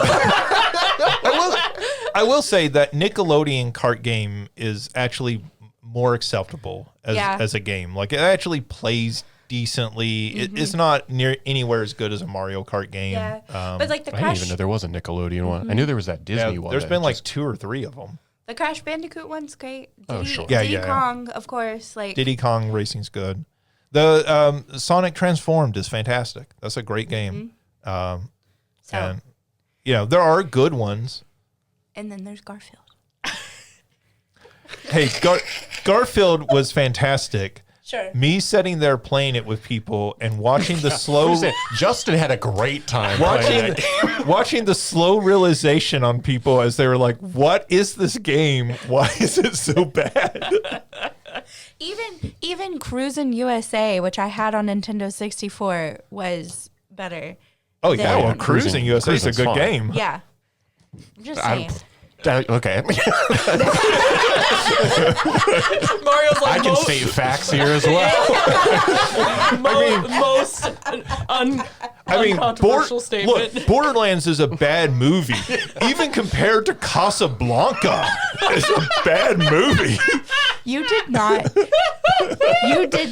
just compare Cruisin' USA to Casablanca. What? Cruising USA may be the Casablanca of N64 racing games. That's Many the name- people are that's- saying this. I can show you journal articles. I'm broken. I'm done. I would also like to point out it is still April Fool's Day. No, they don't. They're dead Oh, serious. there's no jokes. Yeah, None of this there's has been a joke. There are no jokes anymore. They're serious, and I am offended. I was always more of a San Francisco Rush person. No. Anyway. I've lost track of even where we are on the. We've got depressing news next, so like, Like let's temper all this happiness and let's go into the depressing news. We mentioned this a little earlier. Eidos Montreal, the developers behind some of the Deus Ex and also helping with the new Fable game, announced they are laying off 75 staff. They said that in a statement they noted that part of their mandate had come to an end. Nobody knows exactly what that means. I was going to say, what mandate? Outside the studio, people are very confused by that comment. Some people suspect that means that their work on Fable has come to an end and they just didn't have another project to roll that staff over to working on. And so that's what that is referencing and means. But regardless, right, Eidos Montreal kind of has a long storied history. And, they have gone through previous layoffs. And so it's sad to see, right? Montreal for a while had been like kind of a hotbed of game development. And so hopefully maybe there's opportunities there for some of the people. I will give them credit in that in their statement about this, they did praise the employees and talked about how great those employees were, Okay, good. and that they were not happy about this, but like people should hire them really quick and, snatch up this talent and everything. So, let's see. Monster Hunter Wilds has passed 10 million copies. It just Why? I'm just kidding. I'm kidding. People love those games. I know. Yeah. I mean, those games, that's an interesting franchise, right? Because it's always been really big in Japan. And it's one of those franchises that finally just hit that point where it rolled over and became huge worldwide. Yes. And now it's like the biggest thing in the world all of a sudden. It reminds me of the Yakuza games, right? Where for a while they kind of were not real well known here in the U.S. Some of them didn't get released here originally. And then now those games, when they come out, they're a big event, right? Yeah. So let's see. WB, should have put this with the other story, but they scrapped their Hogwarts Legacy expansion that they were working on. This was a paid expansion to Hogwarts Legacy. Okay. It seems like they have scrapped this in place of working on Hogwarts Legacy 2 and putting that staff to work on that. The only reason I think that's notable is just like, that original Hogwarts Legacy was the best-selling game of the year it came out. Yeah. 2 years ago or so? And that game was a huge blockbuster, and it seems like kind of a no duh thing to put out a paid expansion that would have sold well. And with the Quidditch game that came out recently, a bunch of people are like, why would they do a whole new game? Why would they not just make it a Hogwarts Legacy DLC? Right. Well, they made it a whole new game so they could charge $60 for it. That's why. But let's see. Silent Hill F has been banned in Australia. So Australia apparently bans games on a fairly regular basis. Yes. So this is not entirely shocking. This is the new Japan set Silent Hill game that's sort of playing more off of Japanese horror. Obviously, like the violence and gore is the reason they cited that. Sometimes game companies have gone back and edited their games to put out a special version in Australia to get it out. So this is not a permanent ban. This game may still come out there. But it is always kind of interesting to hear, at least in Western countries, banning video games. They do often, though. They have pretty strict rules about violence and stuff like that. Yeah. And to end on some good news here, since we talked about some negative news, Game Informer is back. Game Informer announced that they are returning to publication and that they had rehired their entire staff that was there at the time they closed. So it's not like 5% of the staff is coming back or something. This is the full staff coming back as a full publication. The website is back online and everything. This seems like, at least for now, like the happiest way this all could have ended. Yeah.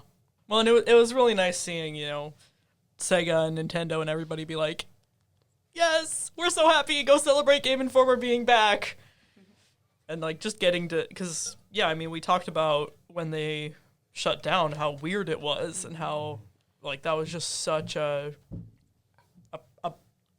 staple that we were losing. And so to have them back and for them to be not only willing but able to hire back their entire staff from the time of closing is huge. Yeah. Well, I mean, for somebody who grew up in a time when video game magazines were the way that you got any news or coverage of video games, right? Like mainstream media did not talk about video games except like every Christmas there would be the article of what are kids wanting this year? Mario 2? And you'd get like that sort of coverage. But outside of that, you didn't get a whole lot of video game coverage. So Electronics Game Monthly, Game Pro, Game Fan, like these were the only ways that you got news. And all of those are gone, right? Nintendo Power is gone. All of it's gone. And here was one of the last stalwarts still out there, and to see them go under, right? Like even at this point, you know, you look at IGN and GameSpot, you know, who were at one point the two biggest news outlets for video games online, and they're so reduced in size and staff. So, you know, it's been a very bad, particularly the last 5 years, for video game journalism. This is like one note of like good news, and there's something like really encouraging about that. Yeah. All right. So our big question this week is, as we are recording this podcast, you know, tomorrow will be the unveiling of the Nintendo Switch 2. We've already seen the hardware a little bit. But tomorrow we are expecting to see multiple games for the system. We're expecting to get a release date, a price point, you know, get insights to all sorts of things, like maybe how they're going to handle Switch 1 games playing on the Switch 2. So one of the things that we wanted to do today with our big question was just sort of kind of talk through what our expectations, our hopes, and everything for this might be as we get ready to see this. So I think the thing to start with, the most fun thing is, what game do you expect to see? And maybe is there a game that like you would really want to see, that you would be excited for them to announce? I don't know if anybody has any answers. I don't know about expect. I was kind of hoping for an Animal Crossing something. Yeah. Just because, and I didn't even like Animal Crossing before I picked it up on the Switch. I was not really a fan of those kind of games, but I don't think you're alone. I think, you know, the sales of that game show. yeah, for sure. And it was really forced to be at home and like needing something to do. Yeah. But if not that, then a cozy game similar to that. Like I don't know anything about the Tomodachi Life. But some cozy game similar to that, because that's what I'll need right after school finishes. And so that it feels selfish, but that's kind of what I'm hoping for. I think we probably hear something about an Animal Crossing game, because I feel like that's a game they'll want to get out in the first 2 years. For sure. That will ensure people buy a Switch too. Yeah. And that's the sort of game you want to get out early, because it's an evergreen game. People will buy that, you know, even if they buy a Switch 2 a year afterwards, they'll still pick up that game. Yep, absolutely. Yeah. I think on a similar evergreen level, like I'm expecting to see Mario Kart 9. Yeah. Yeah. You know, the fact that we got the little glimpse in the first teaser. And then we mentioned this earlier. I'm really hoping for like that especially the Twilight Princess port or bring over or whatever.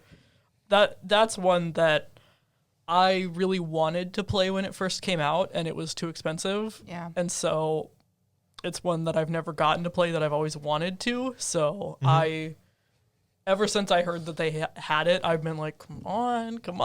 Yeah. So I'm really hoping with them holding on to it for so long that they've been holding on to it for the Switch 2, and that we find out that we get that confirmed early on. If they don't have a Zelda game already in the works, which I'm sure they do, but it's probably ways away, this would be another way to, like, I don't know, excitement for it. Yeah. Well, it's one of those things that it's like Animal Crossing, that's just going to sell consoles. Yes. Right? Yeah. People will buy a console just for either one of those, especially if they put it in like a 2-game pack. Yes. Yeah. Which I don't expect, but the one that, and I think similarly, the one I'm expecting, I don't know if it'll necessarily be at launch. I could see it potentially being another one of those launch cross-generation, would be a new 3D Mario. Oh, yeah. A la yeah, Odyssey 2 type of thing. Yeah.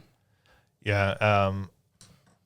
that was going to actually be my answer, because like I expect we'll see that. Now the original, like Mario Odyssey came out, the Switch one came out in March, and then Odyssey came out that Christmas. Yeah.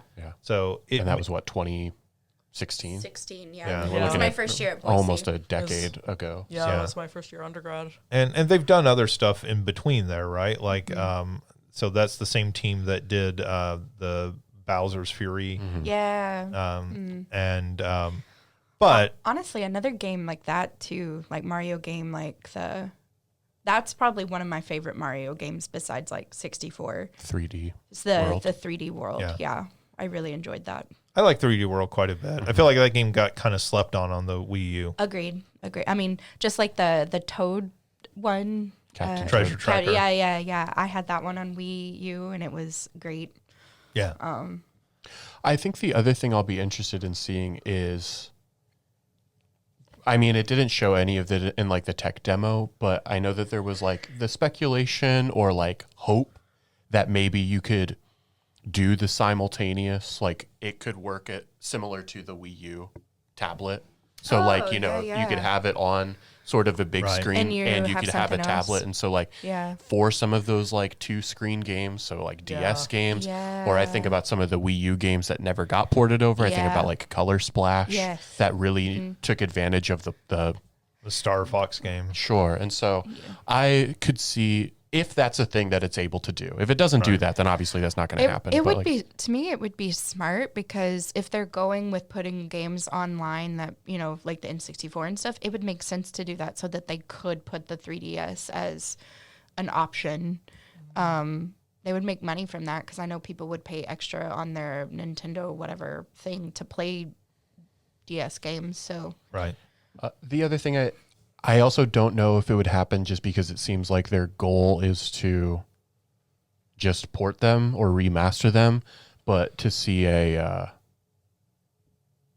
GameCube Switch Online sort of virtual console, So even if it is like a very limited offering, but we'll see. So that's been rumored, and that was one of the rumors why Prime 2 might not have got announced, was that the Prime 2 remake would come to the Nintendo Switch Online and would not be like a purchasable thing. It would be via subscription, and that would tie into raising the price of Nintendo Switch Online. yeah. Because we're going to add GameCube games as part of this, which I could totally see, because there's a lot of games on the GameCube that I think you have trouble reselling, like a full remake. Yeah. You know, like we got the 1,000 Year Door, that makes a whole lot of sense. But like then you take something like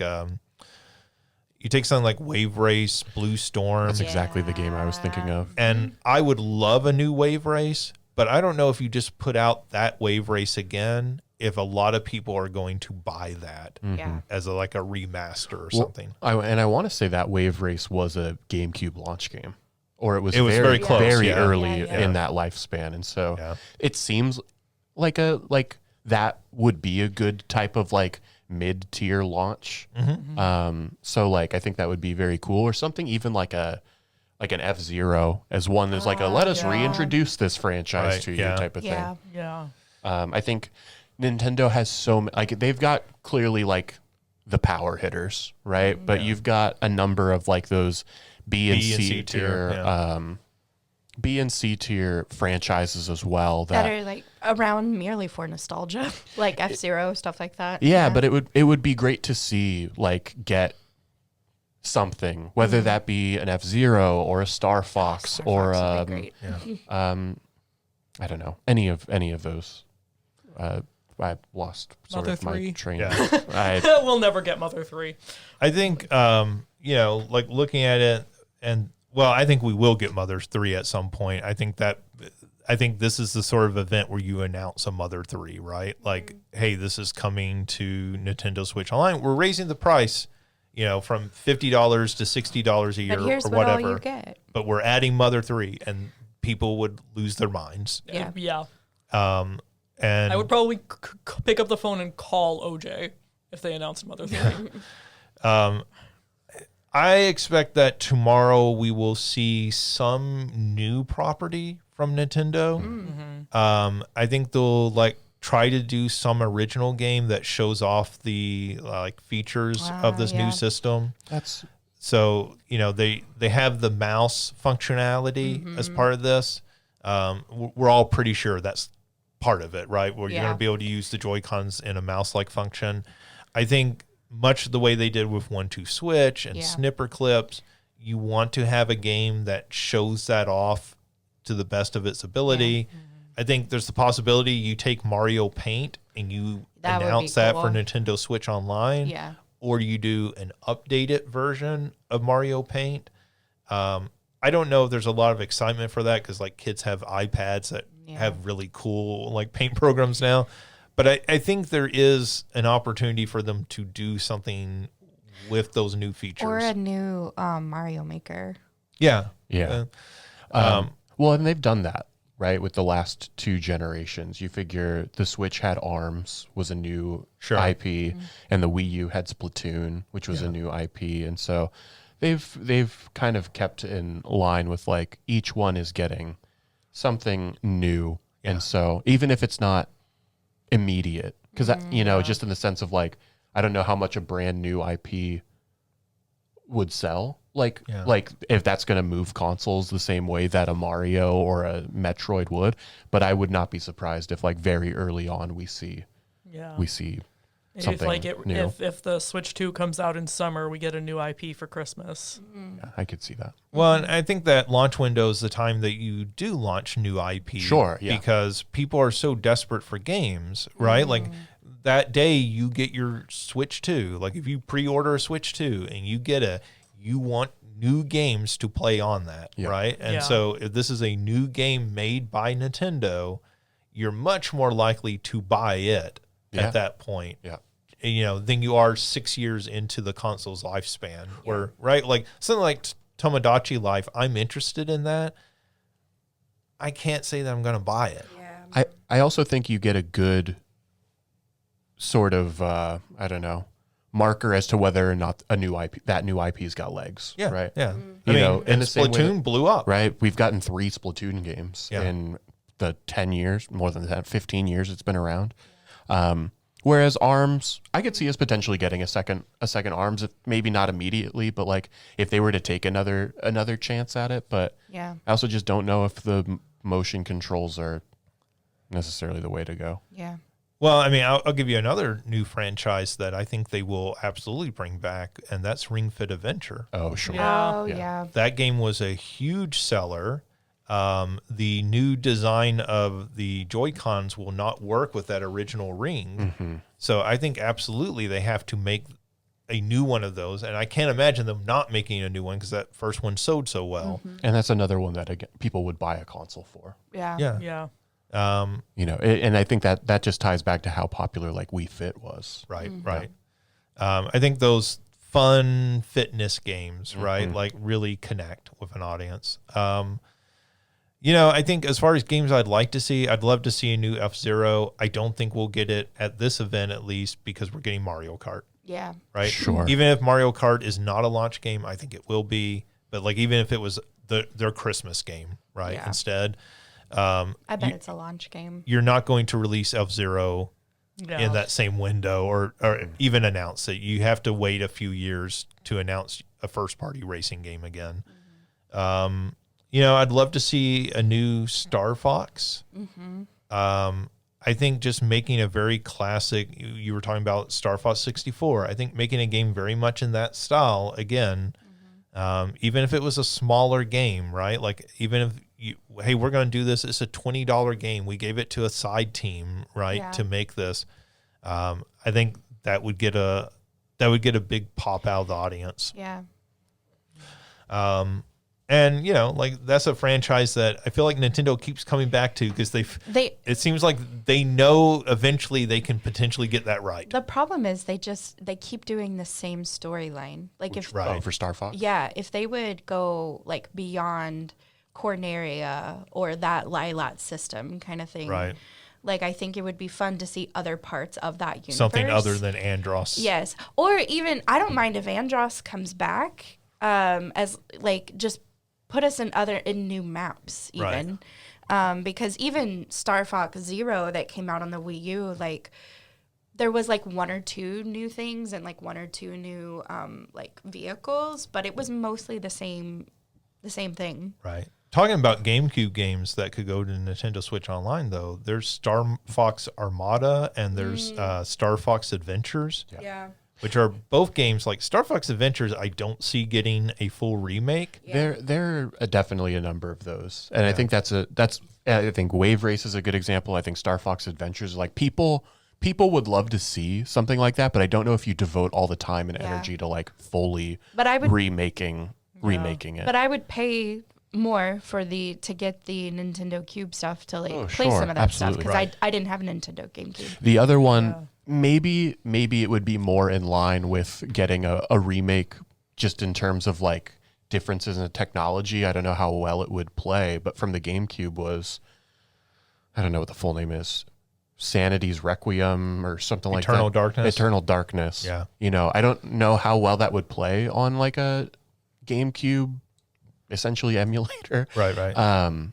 But something, that's such a different game. Right. And I could see them, you know, trying to do something with that. That would be very cool. I loved Eternal Darkness at the time. The only issue with Eternal Darkness is I don't know emulate it how well that some of the tricks of that game would work. And that's why I think you'd either have to make a second one or rebuild it from the ground up.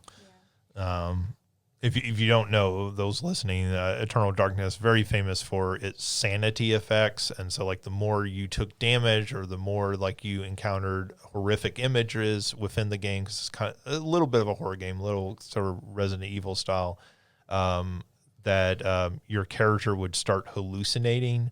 And so it might be something as simple as you start seeing blood like come down the walls, but like then it could also be that your controls get inverted.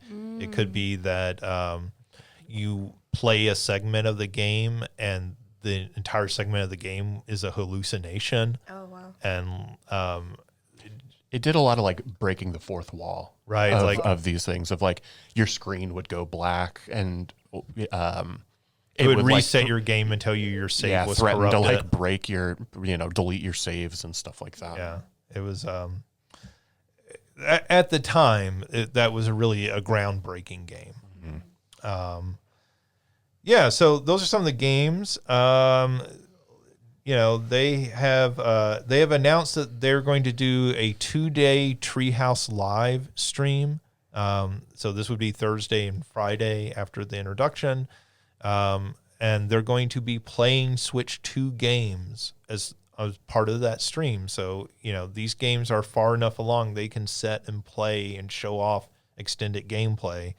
So I think the other big questions, right, are price and release date. Yeah. The rumored price has been at least $400. Yeah. The release date has been June. How do you feel about? Like my wallet wishes it was cheaper, but as long as it's not more expensive, I think I'll be happy. I don't see it being any less than that. 400 honestly. It's not going to. Yeah. 400 honestly seems like a low number to me. I hope it's not more. I could see it being $450 even, but I have difficulty thinking it'll go above $450, and the reason why is this is going to have an LCD screen. Yeah. It will not have the OLED screen. Yeah. So they almost certainly want to release an OLED Switch 2 probably a year or two after they put the new one out. And then that's going to have to sell at a higher price. Yeah. that's true. Right? So like how high of a price can that go?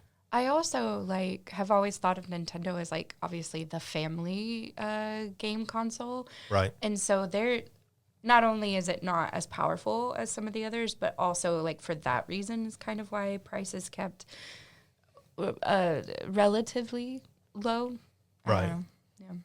I mean, $300 was a very expensive game console, but in comparison to the competition, Yeah. right? It was cheaper. Because like you said, folks are going to end up having multiple probably especially if they have, multiple children. Yeah. That it makes sense to, sure, keep up and don't undersell the equipment, but also make sure that it's lower than the alternative. Yeah, I can't imagine. I think it'll be $450. That puts it $100 above the Switch OLED, which is at $350 right now. That's kind of my guess for the price at $450. If it goes much above that, I mean, it'll still sell, but like I think it hurts it long term with the sales. And June makes sense for a release. Yeah, give them time to sell out and restock before Christmas. Right. Yeah. I think that's the big sales point. Like you sell out and you can restock before Christmas. Yep. Because this is going to, there's no other new game hardware except maybe that portable Xbox, but we don't know exactly what that'll be. And that's going to be significantly more expensive. Yeah, this is going to be number one on a lot of families' Christmas lists. Right. Like lots of kids are going to be asking for this for Christmas. So, especially with a new Mario Kart. I think $450 makes an awful lot of sense. I wish it was $400. I just don't expect it to be that price. I think June, makes a whole lot of sense for a release date. The thing that's interesting about that is that it'll put it right at the same time or right around the same time as Summer Games Fest. Oh, yeah. So that would be really interesting to see, like, okay, we're releasing this system a week before Summer Games Fest or a week after Summer Games Fest. Then what does Nintendo do around Summer Games Fest? Do they have another direct around that time? Yeah. To announce like games that are maybe further out than launch, right? Because as soon as they launch, they need to start talking about, okay, what's the next wave of games coming down, right? Yeah. Yeah, it's one of those things that during this direct, I could see there being the classic like Nintendo sizzle reel of like, here's 15 games that are all going to be put in like a 45-second block. We're not going to talk about them. They're not going to get it, but like, that I think would drive a lot of interest of like, oh my God, what was that? And all this. And then like, you'll hear more about these when at this date. And so I could see that being something that they would do. Yeah. I also think one of the things that we'll get at this show, and we've kind of mentioned this before, but I think we're going to see a huge amount of third-party support for this. So there's been rumors that Microsoft is going to heavily support this with Xbox games. One of the ones rumored has been the Master Chief Collection would be a launch title for this. There's long been rumors that Elden Ring would come to the Switch too. Yeah, the one that I would be interested in, I just don't know if it's powerful enough for the newer ones, would be if something like Final Fantasy VII Remake would get released, but I don't know if it could handle like Rebirth or certainly whatever the third one is going to be. Right. Remake came out on the PS4. This is supposed to be more powerful than a base PS4 is, what people speculate. So it could definitely handle Remake at least, right? But I would also say those games, have been ported to PC. So those are games that are designed to run on multiple different hardware configurations. Yeah. So, those games run on a Steam Deck. Sure. So if they're running on a Steam Deck, I think probably they could get them to run on this. I think those games make a ton of sense. Man, I hope so. And it's just, that's another franchise or another series of games that would sell consoles. So Nintendo would probably want that. Like, that's a win-win for Square as well as for Nintendo. Yeah. I would buy a Switch too for the 7 remake, Rebirth. Well, the one I would have the question about is, are they going to put the Kingdom Hearts franchise? I mean, Nomura trolled us for the 23rd anniversary and gave us nothing, so... I mean, the Switch Know One... what the hell's going on with that series? The Switch One, they sold the streaming versions of the games, right? And so... Cloud versions or something, right? Yeah. Yeah. And... Yeah, not Cloud. Not Cloud Strife, but... He's in them, though. I'll say, but he's there. I think it would make a whole lot of sense to do a native port because they've done that collection, right? That's on different consoles and on PC. So I could very much see them putting that out. And I feel like that's something that sells to the Switch audience. Yeah. Right? Sure. I feel like not just kids, but a whole lot of, yes, we see the finger pointing at Alicia, but like a whole lot of women I know who are like my age who like own a Switch, right? And play games on it and playing like, Animal Crossing and Skydew Valley on it. I could see a whole lot of them, jumping for a native port of that entire franchise. And those are old enough that, you just sell it all in one big package, which they've already done I was going to say multiple they've times. already done that on PlayStation a bunch, so. I think the only one that's been missed in those packages is 3. well, I was going to say whatever the new one is, Melody of Memories or Melody of something like that. Memory, Because I yeah. want to say one of them had even 3 Yeah. included in did the it? big package. Yeah, I forget what they titled that. There's some special Like name the for it. story so far, the story up to this point. There's Yeah. probably like more colons and prologues and Probably- epilogues in there somewhere. Probably decimal points. Yeah, and- numbers. It's not just colons. There Fractions. are semicolons in that name. Fractions of numbers. Improper fractions at that. 320 over 7. What does this mean? Nobody knows. It's just whatever all provocative. of the numbers add up to. Yeah, there we go. Yeah, so I mean, I think this is a big opportunity for a lot of those third parties to put games. I think you'll see support from Xbox. I think you'll see I would not be surprised to see more support from Sony. Like we saw this at the last Direct. We saw this with the Lego Horizons game. I wouldn't be surprised if you saw some sort of PlayStation 4 level games getting like announced. Like, do they put something like a Horizons out on this? Right? Does that make sense on this system? And I think so, but not at launch. maybe not at launch, right? Maybe they don't want to support them too much at Yeah. launch. Yeah. Seem like they're rallying for Nintendo too much. Yeah. Or Nintendo, like, no, you're going to buy our games at launch. Yeah. You're not buying Sony's games at launch. You can buy those like a year from now. Yeah. All right. Well, that will be tomorrow morning. I think all of us will be watching that in one form or another, maybe at different times, depending on our schedules. And we will definitely like have full like coverage of that on the next episode, because I imagine there's going to be a lot of excitement to talk about that. I imagine that'll probably be our entire episode. Yeah. They have announced it's going to be an hour-long show. Like, just to give you a clue, Oh, wow. most of this episode was this last Direct, and that was only a 30-minute show. Yeah. So what are we getting in an hour? Probably some in-depth look at some of those games, but even with that, Someone else needs to bring snacks. Yeah, it's one of those things that you might get 30 minutes just of like tech stuff and then 30 minutes of games. yeah.